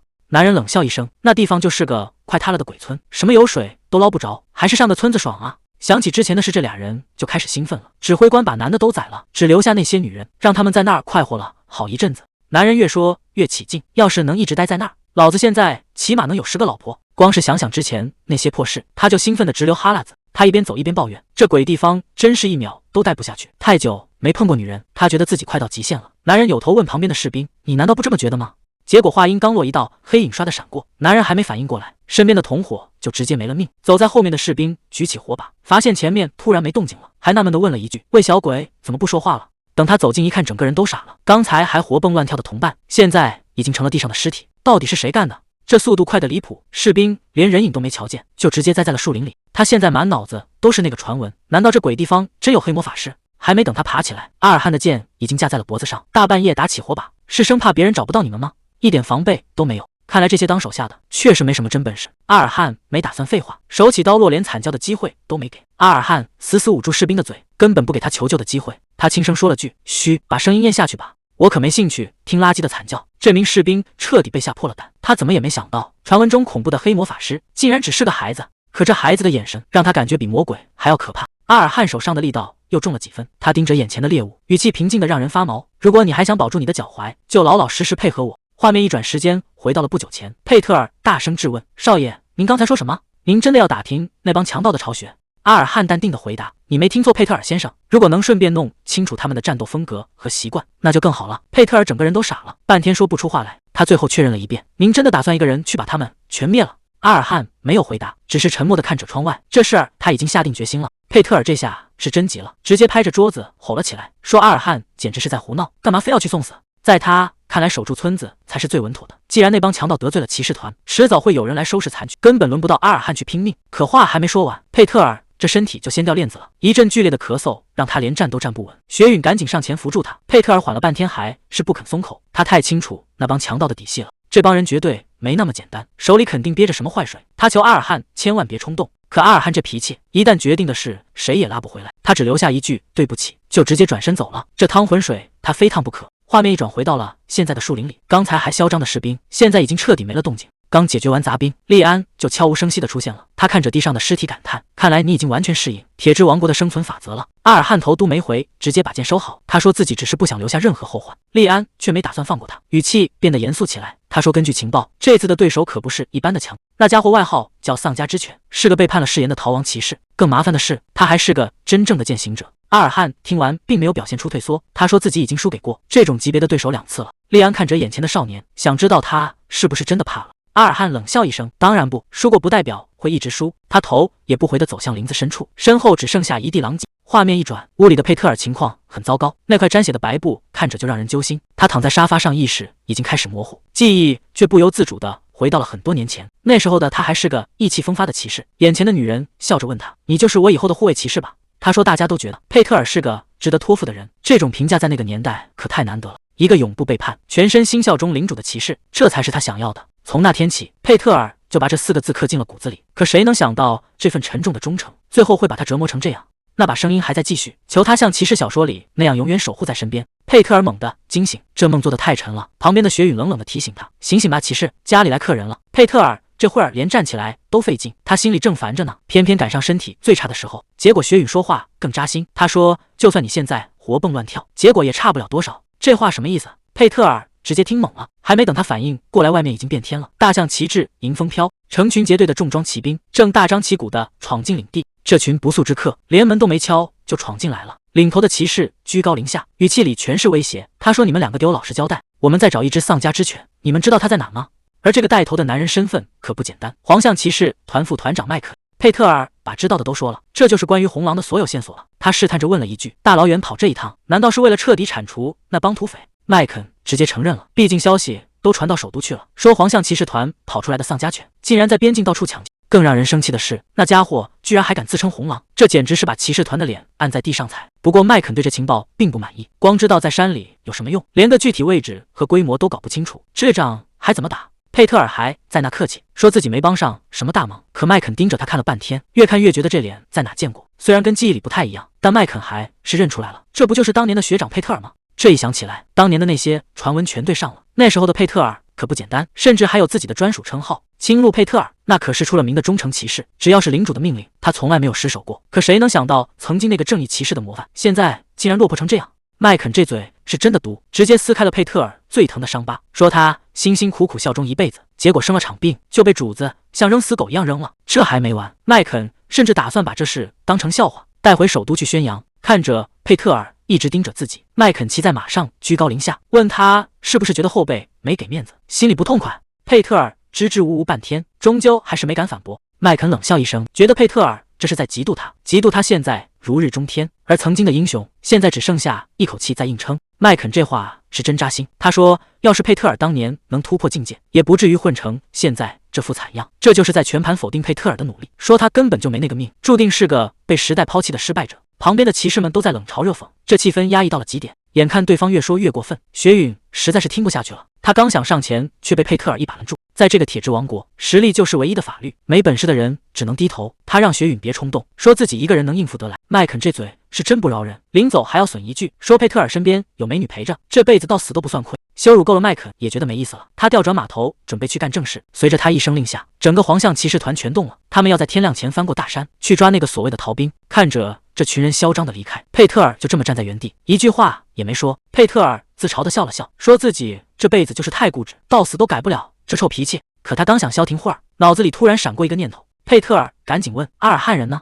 刚才外面动静闹得这么大，按那小子的性格，绝对会出来看个究竟。可从头到尾都没见着他的影子。佩特尔这下反应过来了，这小子该不会是一个人跑去超人家老窝了吧？深夜的哨所里，守卫正无聊地打着哈欠，抱怨着这倒霉的差事。突然，黑暗中传来一阵沉重的脚步声，守卫还以为是同伴侦查回来，可仔细一看，对方连火把都没拿，整个人在黑暗中摇摇晃晃。守卫刚想开口盘问，却发现同伴满脸惊恐，正颤抖着向黑暗中的某个存在求饶，说自己已经按要求把人带过来了。可还没等他把求饶的话说完，一道寒光唰的一下闪过，鲜血瞬间染红了夜空。看着同伴在面前倒下，剩下的守卫彻底懵了，连哼都没来得及哼一声，剩下的守卫就全躺下了。看着地上的尸体，阿尔汉心里越发肯定了，他终于明白为什么当初在荣誉殿堂，师傅会偏偏选中那把獠牙。那把武器的前主人不过是个名不见经传的无名刺客，要是真论正面硬碰硬，比起那些全副武装的精英骑士，或者是像特莫那样在竞技场里身经百战的巨型斗士，那个刺客根本算不上是什么顶尖强者。要是真摆开架势公平竞争，那刺客确实排不上号。可一旦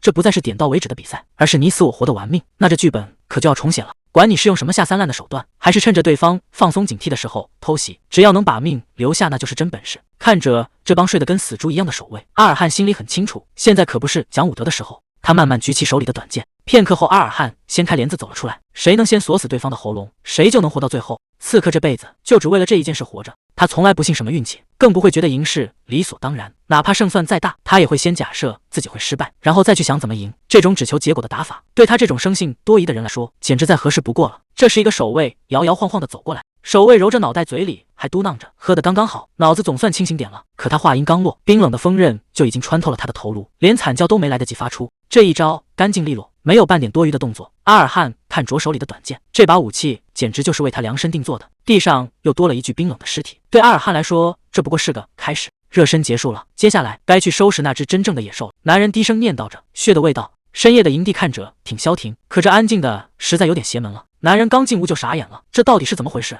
刚才还在一起喝酒的兄弟，现在全成了冷冰冰的尸体，连个求救的机会都没有。更可怕的是，不光是这间屋子，外面其他帐篷里的人也全都没了气儿。这营地里怕是进了个不得了的怪物。这满地的尸体，连一点反抗的痕迹都没有，说明对手是个顶尖的高手，杀人连个响动都没出。男人这下彻底慌了，这地方1秒钟都待不下去，得赶紧跑路。可他刚想拔腿就跑，身后突然压过来一个巨大的黑影。莫非一脸不耐烦地走出来，我不是让你去拿酒吗？在这儿吵吵什么呢？手下的连话都说不利索，只能扯着嗓子喊老大。红狼兄弟会的头儿莫非终于露面了，这满地的血腥味，莫非早就闻到了？看来有人趁他不在玩得挺花啊！不管钻进来的是哪只耗子，既然敢在红狼的地盘撒野，那就要做好被撕碎的准备。1、2、3、4、5、6。就在这血腥味还没散去的时候，利安突然开口了。他问阿尔汉：“看清楚那人的路了吗？”这可不是在聊什么大道理。利安是想知道阿尔汉到底看出了多少门道，有没有找到他想要的那个答案。阿尔汉沉默了半晌，终于给出了他的回应：“是的，师傅，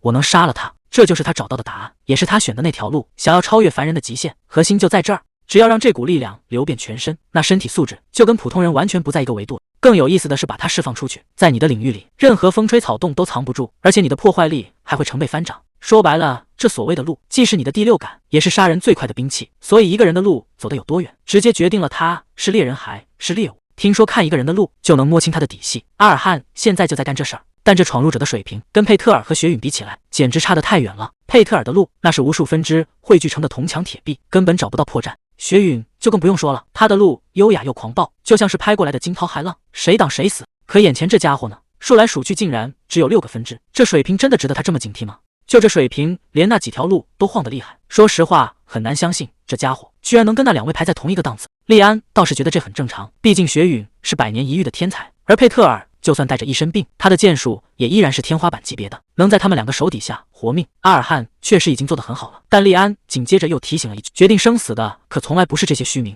阿尔汉听完只是淡淡的回了一句：放心吧，我不会掉以轻心。帐篷里坐着的正是墨菲，手下这帮人现在心里全在打鼓。手下哆哆嗦嗦地问：老大，咱们接下来该怎么办？看这架势，附近有黑魔法师的传闻，8成是真的了，不然根本没法解释现在的状况。手下还想继续劝，说再待下去命都要没了。莫非直接一句话顶了回去：再废话，老子现在就把你撕成2半。在他眼里，这帮手下全是没用的废物。莫非这会儿正憋起火呢？他指着地上的尸体问手下：你们长脑袋是当摆设的吗？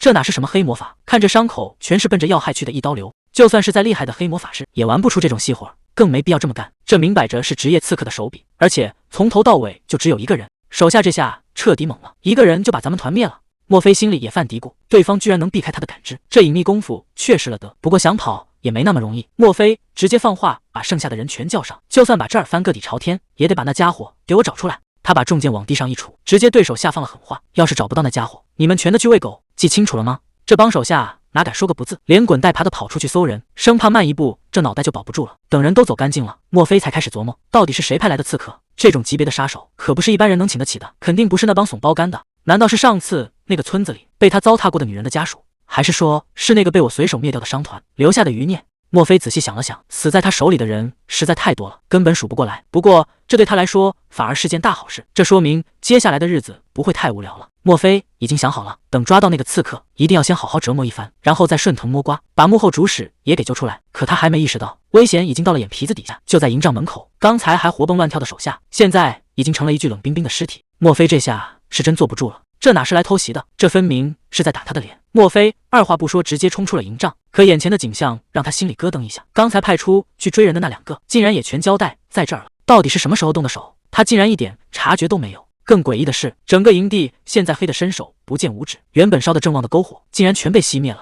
这显然是有人故意设计的，要把他困在这片死寂里。莫非气得破口大骂，只会躲在暗处的小耗子。可他还没骂完，背后突然亮起了一道冷光，这一刀快的离谱，根本不给人反应的机会。下一秒，血花直接在半空炸开，就差那么一点点，要是反应再慢半分，这命怕是就交代在这儿了。刚才那一刀，要是再稍微偏那么一点点，莫非的脑袋可就保不住了。这到底是个什么怪物？对方简直跟着黑夜融为了一体，根本没法捕捉他的位置。我是游走在人群中的刺客，为了自由，他可以永远潜伏在午夜的阴影里。这世间的黑暗对他来说可不是什么麻烦。夜深人静的林子里，佩特尔正在拼命赶路，看他这副狼狈的样子，显然已经跑了很久，体力早就到了极限。看着佩特尔这副快要虚脱的模样，旁边的雪云忍不住劝他歇会儿，可佩特尔根本不敢停下，他咬着牙说必须得快点找到少爷。因为他心里很清楚，如果对方的头领是那个逃兵骑士莫非，事情可就彻底失控了。少爷就算天赋再高，现在也只是个没成长起来的新手，一个人去对付这种怪物，简直就是送死。可听到这话，雪允却直接否定了他。在雪允眼里，那个被当成新手的年轻人，早就不是什么温室里的花朵了。那份潜藏的天赋，现在已经彻底藏不住了。就在这片死寂的黑暗中，一个浑身散发着杀气的黑影，正静静地守在那里。莫非一开口，语气里全是挑衅。看你这副打扮，应该是个身价不菲的刺客吧？所以到底是谁派你来的？是之前被我抢光的那些商队，还是被我甩掉的哪个女人？他自顾自地琢磨着，突然想到了一个可能性，难道是那群该死的黄象混蛋？面对墨菲的连番质问，阿尔汉一句话都没说。这种沉默在对方眼里就是赤裸裸的蔑视。墨菲这下彻底没了耐心，他直接亮出了那把巨剑，语气里满是威胁：“你最好乖乖回答我的问题，要是你打算死撑到底，那接下来的折磨对我来说反而更有意思。”阿尔汉缓步从阴影中走出，月光照亮了他的身影。墨菲反应过来后，竟然放声大笑起来。他一边笑一边说：“原来把我那些手下全解决掉的人就是你啊！居然敢直接冲着我的脑袋来！搞了半天，原来只是个乳臭未干的小鬼。”墨菲这下收起了笑脸，语气里全是杀气。这事儿说实话真的太荒谬了。他冷哼一声说：“计划有变，你这臭小子今天算是撞到枪口上了。虽然不知道你之前是靠什么小花招混到这儿的，但接下来你可就没那么走运了。既然你非要送上门来，那我就把你剁成碎片。”话音刚落，墨菲这是大力沉的一击，就直接奔着阿尔汉去了。墨菲一边下死手，一边咬牙切齿地吼道：“你这臭小子，赶紧给我去死吧！”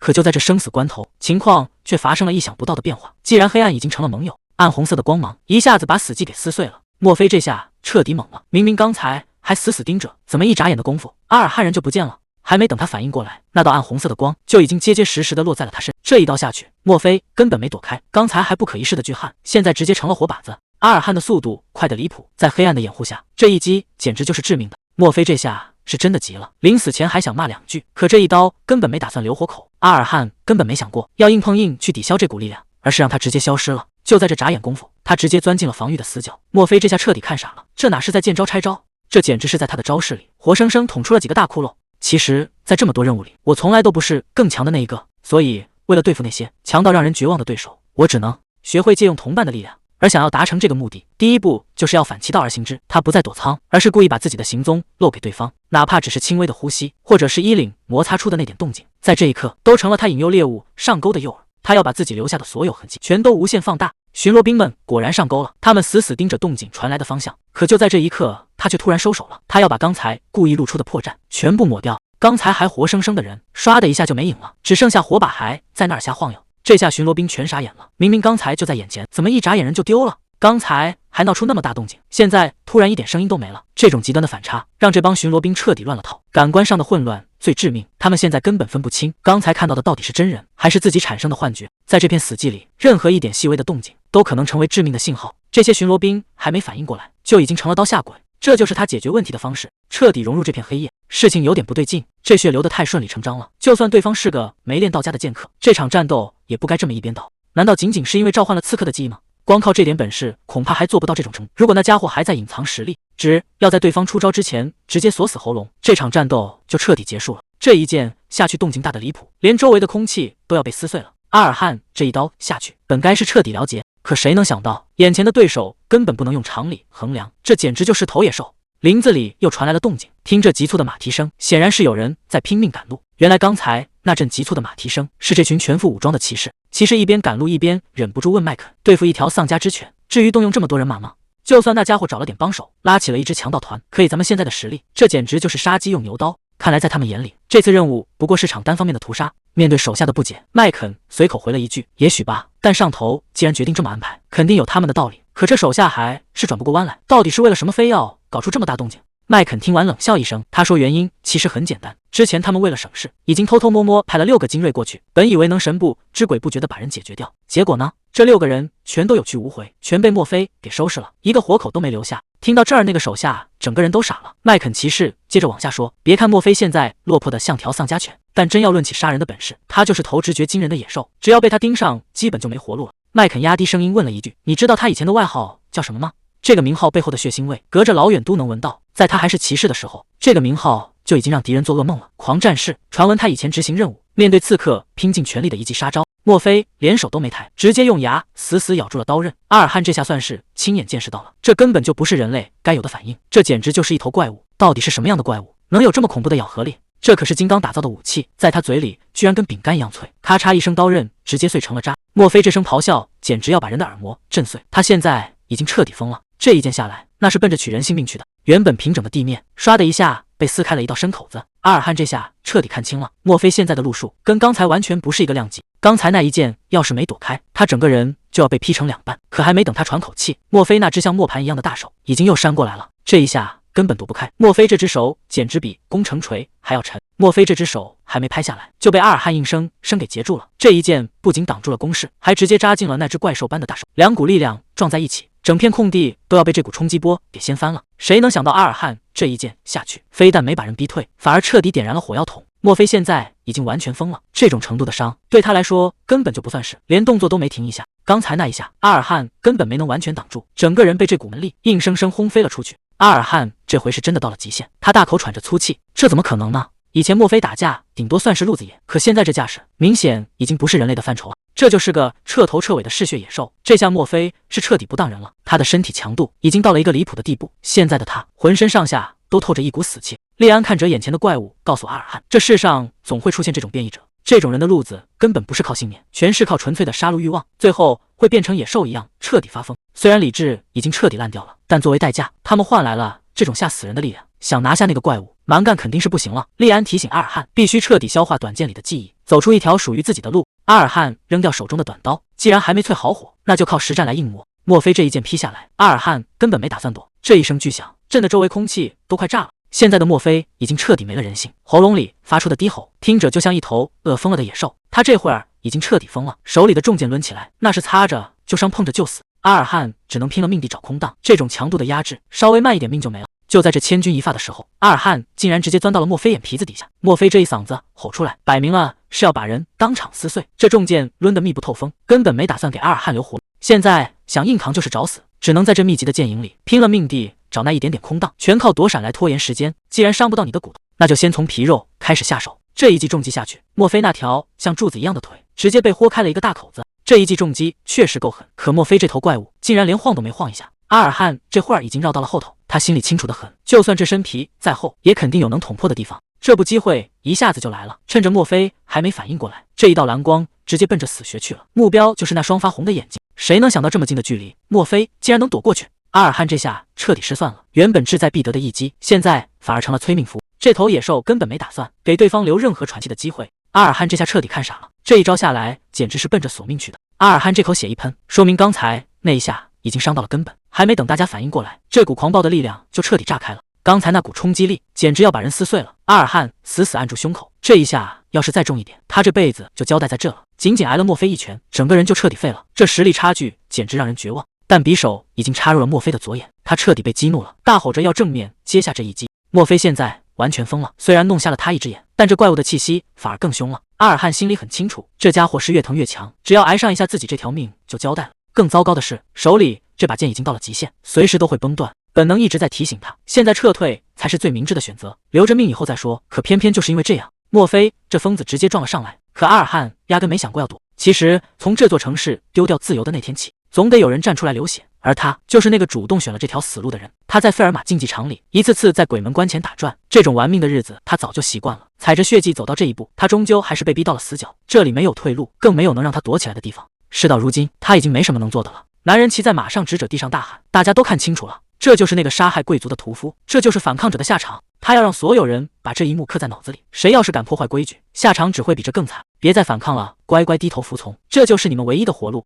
男人得那叫一个狂妄，他觉得大局已定，这出戏该收场了。手下上前割掉绳子，确实事到如今好像真的什么都做不了了。可就在这时候，他心里那股劲儿又上来了，他绝不接受这种结局，死在臭水沟里他不怕，被踩成灰他也不在乎，但他绝对不能接受就这么窝囊的死在强权底下。既然这世界没光，那他就去当那抹最黑的影，只要能把自由的火点着，变成什么样都无所谓。他对着所有人大喊，克劳德城的百姓们都把头抬起来，要让这世界看看，哪怕是普通人也有拼命的骨气。如果他们想剥夺你们的权利，如果他们想把你们踩在脚底下羞辱，那就反抗。克劳德城早就不是什么自由之城了，这事儿大家心里其实都清楚，谁也别想再装糊涂，别把头转过去，更别低头认输。哪怕前面全是浓雾，连一寸路都看不清，也得硬着头皮往前冲。谁能想到这死局真让他给撕开了个口子，大家伙儿心里那股火这下彻底被点燃了。男人就这么站着，手里那把断刀还在滴血，他费了这么多劲，甚至不惜把命搭进去，其实理由特别简单，就为了那两个字，自由。男人这口气终于是撑不住了，眼看就要倒下，旁边的人赶紧冲上去一把扶住了他。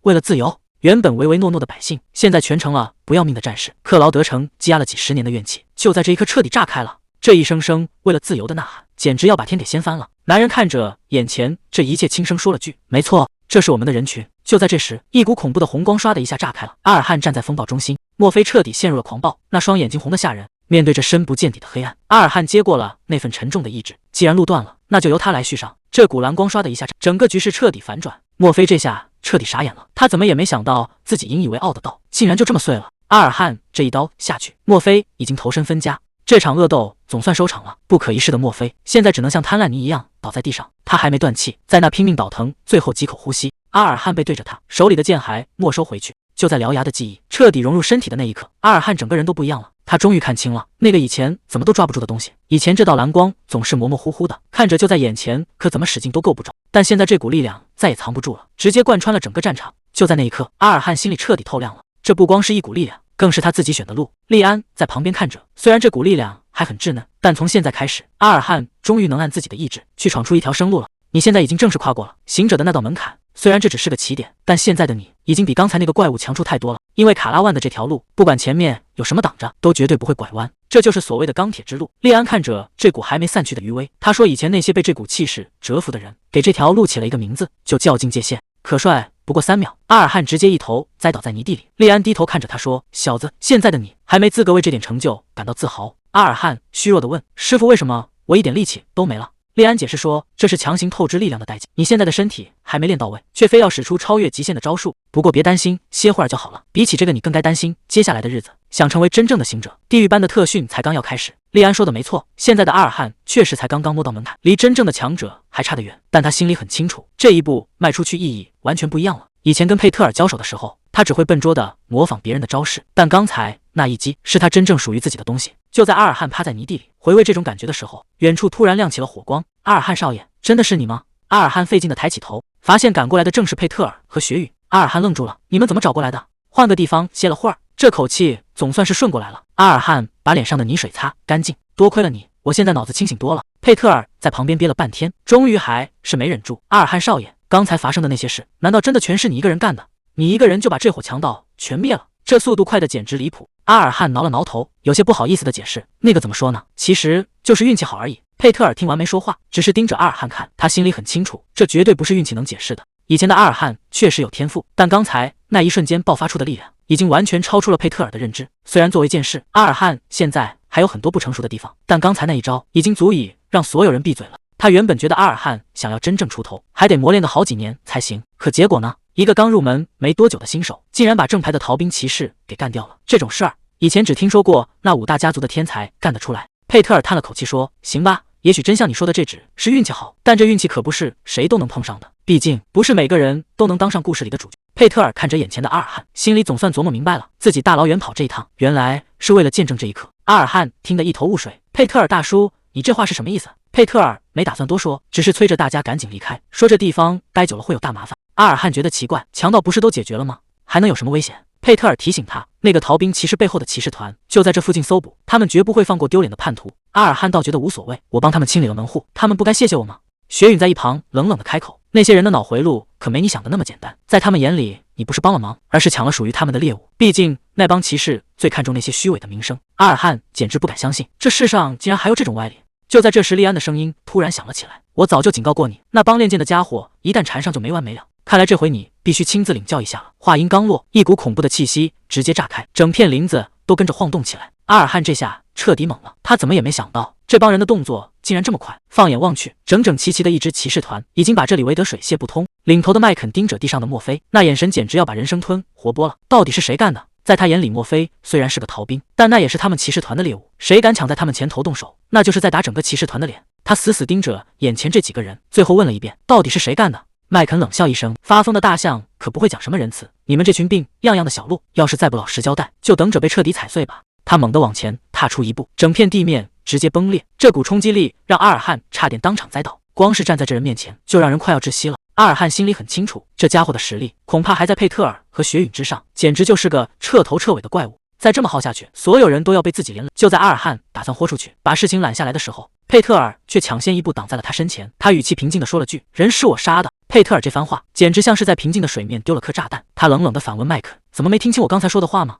我曾是侵入骑士团的成员，赢过17场荣誉决斗，外号忠诚的佩特尔。那个逃兵就是我亲手解决掉的。”这话一出，阿尔汉彻底急了，他大声喊道：“佩特尔大叔，你到底在胡说什么？”阿尔汉急得想把真相说出来，却被雪允一把拦住。现在这种局面，多说一个字都可能全军覆没。麦肯骑在马上冷冷地俯视着，并样样的小路，你应该很清楚现在的处境。既然你还记得骑士的誓言，就该明白承认杀人意味着什么。一个被领主像垃圾一样扔掉的旧骨，竟然也敢当众挑衅，抹黑我们皇象骑士团的荣誉。麦肯嘴角露出一丝残忍的笑，他一字一顿地宣布：忠诚的佩特尔骑士，作为副团长，我绝不容许这种无礼的行为。话音刚落，一股恐怖的气息瞬间炸开，他直接抛出了最后的通牒，要以骑士的名义进行一场赌上性命的荣誉决斗。佩特尔没有任何退缩，他等这一刻恐怕已经等了很久了。他冷冷地回了一句：我接受。既然话都说到这份上了，那就只能用最极端的方式解决，这就是所谓的荣誉决斗。只要站上这个赛场，两边就要把命和名声全押上，赢的人能拿回属于自己的一切，从此平步青云。但要是输了，那可就惨了，不仅名声扫地，连尸体都得被锁在广场上示众。对视荣誉如命的骑士来说，这简直比死还难受。所以这种决斗不到万不得已，谁也不敢轻易点头。像这种实力悬殊的决斗，在骑士圈子里其实很少见，毕竟谁也不想白白送死。看着对手远去的背影，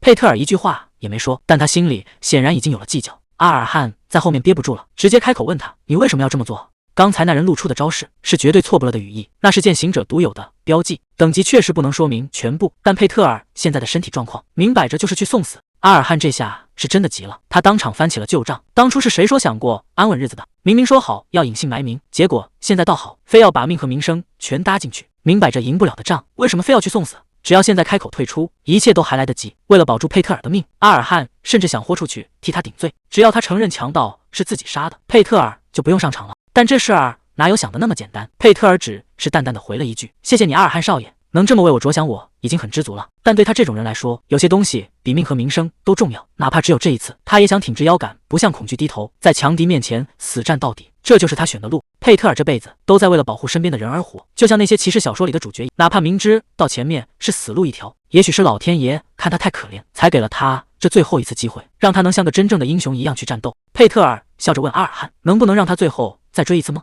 看着佩特尔这副视死如归的样子，阿尔汉一句话也说不出来，只能咬着牙在心里发狠。既然劝不动，那就只能眼睁睁看着他去送死。阿尔汉最后丢下一句狠话：你会后悔这个决定的。看着阿尔汉远去的背影，佩特尔轻声说了句对不起。画面一转，来到了皇象营地。皇象营地里气氛压抑的让人喘不过气。罗恩看着正在擦剑的麦肯，心里憋了半天，还是没忍住开口了。他问麦肯：真的有必要做到这一步吗？非要在1周后搞什么荣誉决斗？麦肯头也没抬，反问他是不是觉得这决定太狠了。罗恩也是个直肠子，直接点头说是。在他看来，佩特尔现在就是个药罐子，明摆着活不过半个月了。等到了下周，那人估计连站都站不稳，跟个活死人没区别。这哪是什么决斗？逼一个快死的人上擂台，这不明摆着是……这要是传出去，咱们不就成了欺负病号的恶霸了吗？麦肯听完只是淡淡的回了一句：也许吧。他反问罗恩：你真的了解佩特尔吗？没人比他更清楚那个男人到底有多可怕。在当年的学院里，佩特尔就是个彻头彻尾的笑话，大家都说他没天赋，是个只知道死磕荣誉的蠢货。那时候谁都瞧不起他，觉得他这辈子也就这样了，就算勉强当上骑士，估计在战场上也活不过3天。可谁能想到，就是这么一个被看扁的傻瓜，硬是靠着那股疯劲，一路爬到了剑术的顶峰。佩特尔能活到今天，靠的可不是运气。为了他的领主，他硬是赢下了17场荣誉决斗。在那种炮火连天的战场上，他就是领主最稳的盾牌，只要他还没倒下，谁也别想靠近半步。最疯的一次，500个饿疯了的难民冲击城门，他一个人守在那，硬是把所有人都拦在了外面。忠诚的佩特尔，这个名号简直就是为他量身定做的。但正因为如此，他坚定的决心才是危险的。也许吧。麦肯身上猛地爆发出惊人的气场，和我的翅膀一样危险。麦肯已经想好了，等决斗一结束，他要把佩特尔的尸体直接拴在马车后面，他要一路拖着这具尸体回到佩特尔最在意的那个家乡，当着所有乡亲的面把那个男人的尊严踩进泥潭，还要让他这辈子拼命守护的荣誉彻底灰飞烟灭。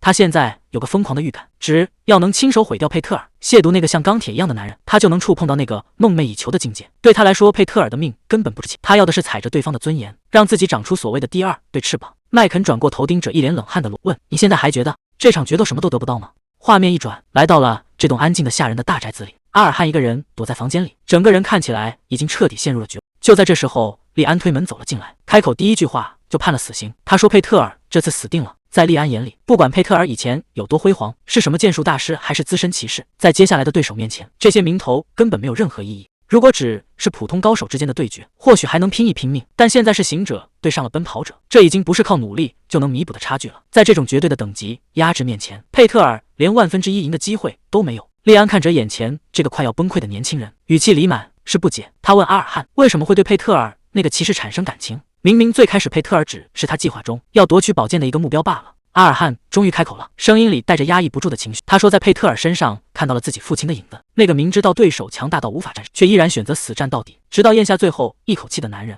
对阿尔汉来说，这已经不只是一场决斗了。他最看不惯的就是那些自以为是的强者，把践踏弱者当成理所当然的事情。这种无力感让他快要窒息，但真正让他感到痛苦的还远不止这些。阿尔汉现在最恨的不是别人，而是那个只能在旁边看着却什么都做不了的自己。这种无力感比杀了他还难受。利安听完冷冷地补了一刀，他问阿尔汉：“难道为了这种没用的同情心，连你梦寐以求的那把宝剑也可以不要了吗？”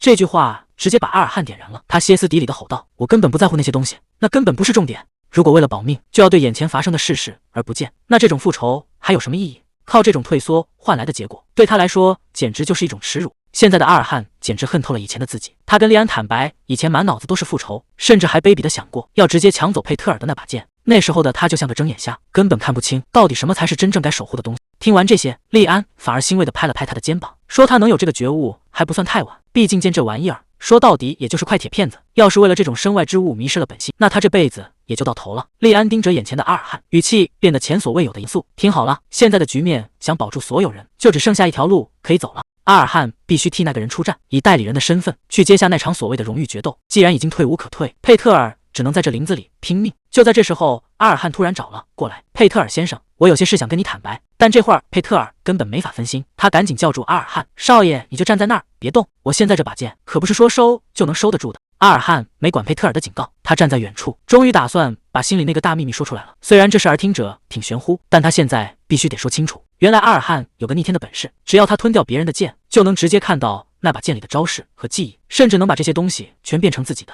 难怪他一个新手能把各种兵器耍得这么溜，这根本不是什么天赋，而是开了挂一样的掠夺。之前能跟佩特尔过上几招，也是因为这个原因。阿尔汉心里很清楚，要是没这股力量，他早就不知道死多少回了。活了这么久，佩特尔还是头一回听到这么离谱的事，但他心里清楚，阿尔汉绝对没撒谎。毕竟这段时间，阿尔汉那不讲道理的进步速度，他可是亲眼见证的。既然这秘密都说开了，佩特尔也猜到了对方的意图。少爷，你现在把这事儿告诉我，是想拿走我的剑，替我去打那场仗吧？阿尔汉显然没听过这个词。代理人。利安开始解释这其中的门道。所谓的代理人，就是要背负着另一个人的名誉去战斗，这种人我们称之为冠军。这可不是闹着玩的，因为一旦输了，所有的后果都得由你一个人扛。没点豁出命的觉悟，根本干不了这活。虽然佩特尔现在的实力可能还比不上那个叫麦肯的对手，但他这辈子在死人堆里爬出来的经验，还有那股子谁也折不断的韧劲儿，绝对不能小看。说白了，佩特尔就是最适合你的人选，只有你们两个配合，才有可能彻底打垮对手。这已经是咱们手里最后的一点希望了。虽然这法子听着悬，但总比让佩特尔去送死强。他盯着阿尔汉问：“年轻的后裔，这路该怎么走？你自己选吧。”阿尔汉这回没再犹豫，这仗我来打，这个冠军我当定了。他看着佩特尔一字一句地说：“我会带上你的剑，还有你这条命，一起赢回来。只要这一场赢了，就再也不用有人白白丢掉性命了。佩特尔先生，请把那把剑托付给我吧。”这决定实在是太重了。佩特尔长舒了一口气，像是要把心里的压力全排出来。他看着眼前的年轻人，感叹：“不愧是少爷，您的心肠真的太好了。”但他并没有立刻交出武器，反而露出了一个意味深长的笑。不过现在您先在旁边看着，等这之后我再给您答复。佩特尔根本没打算退场，反而直接走到了空地中央。阿尔汉这下真急了：“佩特尔先生，你疯了吗？就你现在这副身体，难道还想跟人硬碰硬？”雪允头都没回，小决斗士别插手，这是他自己的决定，谁也劝不动。佩特尔转头看向对面的女人：“雪允小姐，谢谢你能答应我这个无理的要求。”雪允直接亮出了兵刃，既然你要打，那就要按规矩来。他把丑话说在了前面，你应该清楚，只要我的剑一出鞘，就绝对没有收手的可能。他最后确认了一遍，事到如今，你真的不后悔吗？佩特尔根本没把警告当回事，他淡淡的回了一句：“多谢雪允小姐关心，不过这正是我想要的。”两边已经拉开了架势，谁都不打算退后半步。阿尔汉在一旁看得心惊肉跳，这简直就是在胡闹。雪允一旦动起真格，佩特尔这条命就真的保不住了。就在阿尔汉准备冲上去救人的时候，利安突然开口拦住了他：“年轻的后裔，你给我看仔细了，接下来的这一幕是留给你们所有人的一刻。一个快要死的人在燃尽最后一点生命时，那种爆发出来的光芒，才是这世上最震撼的东西。”雪允很清楚，现在的佩特尔就是在硬撑，与其让他痛苦的耗下去，不如一招定胜负，这反而是对他最后的尊重。可谁都没想到，就在雪允出剑的一瞬间，佩特尔整个人都变了，那双青蓝色的眼睛竟然爆发出前所未有的光芒，唰的一下，两把剑狠狠撞在了一起，这力道大的惊人，连雪允都露出了不可思议的神情。一个将死之人，怎么可能还有这种爆发力？他原本以为佩特尔只是在强撑，可这一交手，那股排山倒海的力道差点让他接住。雪允心里直犯嘀咕，明明这人的身体已经到了极限，连喘气都费劲，怎么挥出来的剑还是这么狠？这种力量根本不像是活人能发出来的。雪允终于意识到自己刚才的想法有多天真。站在他面前的佩特尔已经完全把生死抛到了脑后，对他来说，所谓的病痛和虚弱，在这一刻根本就不存在。他现在唯一的念头就是要把这一剑彻底挥完，这才是佩特尔真正的事。两边打得火星四溅，每一招都是在玩命。雪允死死盯着对方的动作，终于让他等到了一个破绽。只要这一剑刺过去，胜负就定了。可佩特尔这种老江湖，真的会留下这种低级失误吗？这一剑撞上去，动静大得吓人，两把剑死死咬在一起。再看佩特尔这眼神，那双青蓝色的眼睛里全是拼命的狠劲。这一剑撞上去，结果简直让人不敢相信。雪允这下是彻底栽了，连在一旁观战的阿尔汉都看傻了。佩特尔大人居然真的打败了雪允。佩特尔看折倒下的对手，语气里竟然带着一丝感激。雪允小姐，谢谢你跟我交手，就在刚才那一刻，我才觉得自己真正活过。接着他转过头看向一旁的阿尔汉，阿尔汉少爷，你的好意我心领了。如果我当时听你的躲到一边去，确实能多活几天。我拼命打这一仗，可不只是为了赢。这辈子一直想不通的事，在这场战斗里，他终于找到了答案。佩特尔嘴角微微扬起，这就是我活在这个世上唯一的证明。这句话一出来，阿尔汉整个人都僵住了。他怎么也没想到，佩特尔最后求的竟然是这个。这一天终于还是来了，荣誉决斗的日子。整个营地死气沉沉的，麦肯带着骑士团压阵，这阵仗摆明了是不给对方留活路。他等这一刻已经很久了，看着远处那个模糊的人影，麦肯冷冷的开口：“结果你还是没逃啊？”忠诚的佩特尔，麦肯看着走近的男人，语气里全是挑衅。他说：“佩特尔的气色比预想中好得多，难道是在最后关头还是动摇了吗？”不过麦肯并不在意，对他来说，只要对手状态够好，这场决斗才不算浪费时间。佩特尔一句话也没回，只是沉默的站在那里。这下谁都懵了，眼前这个气场全开的男人，真的是那个小鬼吗？麦肯简直不敢相信，自己竟然把这小子看成了佩特尔。明明以前只是个躲在人后的小弱鸡，可现在不光是气场变了，连这身板都厚实的不像话，整个人透着一股子狠劲。看着现在的阿尔汉，就像看到了当年的佩特尔。真的有人能改变到这种程度吗？不管对方耍了什么花招，麦肯根本不在乎。他盯着眼前的阿尔汉问他：“佩特尔人呢？为什么只有你在这站着？”阿尔汉低着头，一句话也不说，只是死死攥着手里的怀表。过了好半天，他才小声回了一句：“佩特尔大人不会来了。”麦肯压根不信，那个老顽固怎么可能临阵脱逃？可看着阿尔汉的反应，他脑子里闪过一个念头：麦肯这下月了，甚至忍不住笑出了声。难不成那老家伙终于咽气了？时间回到几天前，那时候的佩特尔状态好的让人不敢相信，他就像回到了年轻时的巅峰，连雪允都被他彻底压制。看着他那副游刃有余的样子，阿尔汉甚至产生了一种错觉，他觉得如果是当时的佩特尔，不管是缠身的病魔，还是那个咄咄逼人的麦肯，肯定都能通通搞定。他真的以为这个男人能赢下所有，就像佩特尔自己说的那样，他当时那个样子，简直就像骑士小说里的英雄。可现实终究不是小说，没那么多反败为胜的奇迹。佩特尔笑了笑，不知道为什么，我总觉得你会过来。阿尔汉少爷，你能来我真的很高兴。这话听在阿尔汉耳朵里，简直是莫大的讽刺。他冲着那个背影大吼：“佩特尔，你到底在高兴个什么劲？你的死期已经到了。”可佩特尔根本没理会他的愤怒，反而自顾自地提起了往事。我还记得咱们第一次见面聊天的样子。佩特尔笑了笑，语气里全是坦然。他说以前总觉得自己能一个人扛下所有，安安静静地走完最后一程，谁也不麻烦。可真到了这一步，他才发现那全是虚张声势，什么临危不惧，什么强者风范，说白了都是演给别人看的。剥开那层英雄的外壳，剩下的只有害怕，那种被全世界抛弃的孤独感，差点没把他给淹没。看着眼前的阿尔汉，佩特尔这回是真的满足。他没想过最后陪在自己身边的，竟然会是这个年轻人。有了这份陪伴，这条路走起来也没那么冷了。他终于可以放下所有的伪装，踏踏实实的去迎接那个终点。阿尔汉这下是真的崩了，他怎么也接受不了这个结果。他说：“佩特尔，你必须活下去。你之前不是说这是你最后的挑战吗？是你活在这个世上的证明吗？如果一切就这么不明不白的结束，那之前受的那些苦不全白费了吗？”看着眼前这个崩溃的年轻人，佩特尔什么也没解释，只是伸手按住他的肩膀。他说：“阿尔汉，我这辈子最喜欢的其实就是黄昏，就是那种太阳已经落山，黑夜还没完全吞没世界的时候，那种光真的很美。在青春已经走远，死亡还没赶到的时候，拼了命想在这世上留点什么。”佩特尔看着眼前的阿尔汉，他说：“这种感觉就像咱们俩，我的黄昏就在这儿到头了。可你不一样，你是一道刚要升起的黎明。”佩特尔提起了那个秘密，他说：“我知道你不是在哄我开心，那些话肯定都是真的。所以既然你选择了这条路，那就把我的剑带走吧。虽然这把剑已经旧了，也没什么华丽的装饰，甚至被岁月磨得不成样子，但这把剑承载了他这辈子所有的骄傲。即便这把剑已经破旧不堪，佩特尔还是希望阿尔汉能收下。我能把它托付给你吗？”阿尔汉伸手接过了这份沉甸甸的信任。“当然可以。”看着眼前的年轻人，佩特尔终于露出了放心的微笑。他说：“那就祝你接下来的战斗一切顺利。”在他眼里，阿尔汉注定不是个普通人，在这个时代的史册里，这个名字迟早要惊艳所有人。把你的名字留在这儿吧。阿尔汉终究还是没撑住，这种告别换谁来都受不了。那个总是笑呵呵的邻居，那个叫佩特尔的男人，就在这片晚霞里，他彻底融入了那个他最喜欢的黄昏。麦肯忍不住笑出声，看这副样子，他确实是咽气了。这种可悲的下场，跟他这种人倒是挺般配。真是可惜了，我本来还想让他亲眼看看什么才是真正的羽翼，不过对他来说，没在大庭广众之下丢人现眼，也算是一种运气吧。不管之前发生了什么，结果已经摆在这儿了。这场荣誉决斗最后赢的人是我，毕竟在法律眼里，谁死谁活根本不重要，重要的是谁能站到最后。麦肯这回是真不打算留情面了，把这个失败者的尸体交给我，他可是我的战利品了。这话一出，阿尔汉直接给顶了回去。那可不行，因为这场所谓的荣誉决斗到这儿还没算完呢，他要作为佩特尔的代理人，把这场没打完的仗接过来。阿尔汉盯着眼前的麦肯，正式发出了挑战：我要跟你决斗。每个男孩小时候都觉得自己是故事里的主角，可现实往往很残酷，不是谁都能拿稳这个剧本。佩特尔心里比谁都清楚，起码对他来说，自己从来就不是那个天选之子。画面一转，这地方看着挺热闹，可气氛却有点不对劲。男人正玩得起劲，他头也不抬地问了一句：你叫什么来着？是叫佩特尔吧？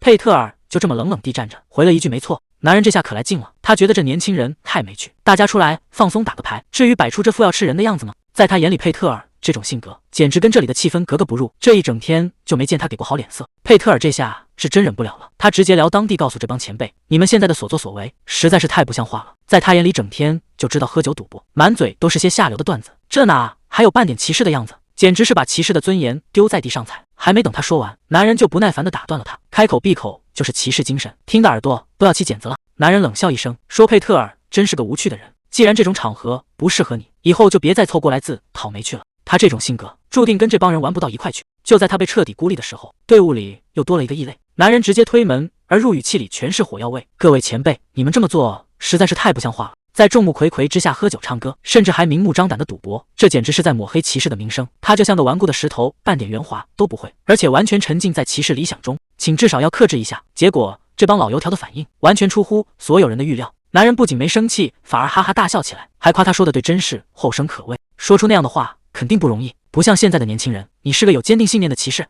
男人一脸狂热地凑了过来，直夸他是个有信念的骑士。正是因为这种不撞南墙不回头的劲头，他才能在这个年纪就当上所谓的剑之跑者。这帮老油条临走前还不忘交代，下次聚会可别再缺席了，咱们以后还得经常交流。佩特尔盯着眼前的年轻人，他早就看清了现实，自己和那个男人之间差的可不仅仅是资历，那个词就像大山一样压着他，那就是天赋。这种东西真不是靠努力就能补上的。一开始他也想不通，总觉得只要够拼命，只要能忍常人所不能忍，早晚能追上去。只要还没被认可，他就一刻不停地练下去，直到所有人没法忽视他为止。原本以为只要够强，就能守住心里那点坚持，就能活成自己想要的样。最终他不得不接受真相，自己这辈子注定当不了那个万众瞩目地主角。说白了，他就是个给别人搭台子的配角。可要是就这么认命，迟早会被这片江湖彻底踢出去。既然当不成主角，那就把配角演到极致。佩特尔这腰一弯，姿态放得比谁都低，只要能帮上忙，哪怕是打杂跑腿，他也绝不含糊。只要他一句话，他随时待命。这种近乎疯狂的忠诚，让他彻底变了个人。这就是忠诚的佩特尔的诞生。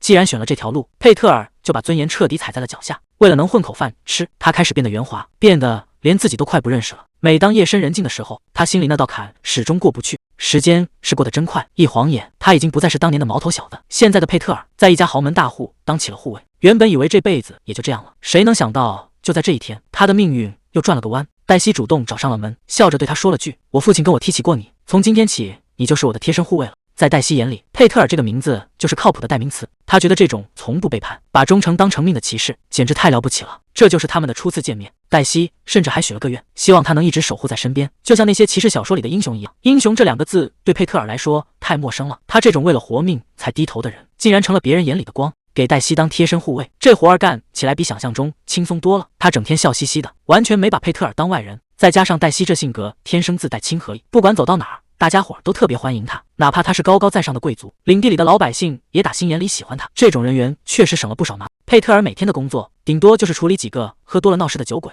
但佩特尔心里清楚，自己离梦想中的荣誉骑士差的不是一星半点。他不过是个向现实低头、混口饭吃的三流货色。这酒鬼也是踢到了硬骨头，佩特尔一出手，场面直接就被控制住了。看着黛西那副崇拜的样子，佩特尔心里五味杂陈。他只是随手处理个小麻烦，却成了这姑娘眼里的救世主。说来也奇怪，只要站在黛西身边，他那颗早就麻木的心好像又有了不一样的感觉。只要能守在黛西身边，以前那些乱七八糟的烦恼一下子全都不重要了。那些日子无疑是他生命中最温暖的时光。可好日子总有到头的一天，随着时间推移，平静的生活彻底碎了。谁也没想到钢铁王国的王位争夺战会把所有人全都卷进去。这一把火烧得太狠了，直接把黛西的家底全给烧没了。曾经显赫一时的家族，一夜之间就成了废墟。以前黛西还是那个无忧无虑的大小姐，可现在一切都回不去了。现在的他只是个落魄贵族，再也没资格像以前那样随随便便就把佩特尔叫到身边。黛西低声叫了一句：“佩特尔大人，你为什么还要留下来？”现在的他连饭都快吃不上了，更别说给佩特尔发工资，连个像样的住处都给不了，这哪是骑士该待的地方？可佩特尔心里比谁都清楚，他这辈子也就这样了，成不了什么大英雄，只能在泥潭里打滚。为了活命，他以前没少给那些贵族当狗，说些违心的漂亮话，早就把自己那点尊严丢光了。他觉得自己就是个烂透了的人，可即便已经烂到了底，他心里还是藏着最后一点念想。佩特尔一句话都没说，只是死死攥住了手里的剑。他忘不了黛西以前的样子，那时候的他笑起来比谁都灿烂，那是他这辈子见过最美的光。可现在的黛西早就被生活磨平了棱角，连背影都让人心疼。佩特尔看着眼前的废墟，他知道自己早就不是什么高尚的人，但他还是给出了自己的承诺：我依然是那个忠诚的佩特尔。其实名声什么的根本不重要，最关键的是现在的黛西身边真的只剩下他一个人了。看着这个满身伤痕还愿意留下的男人，黛西再也撑不住了，她轻声说了一句：“谢谢你，佩特尔大人。”对他来说，仅凭这一点就足够了。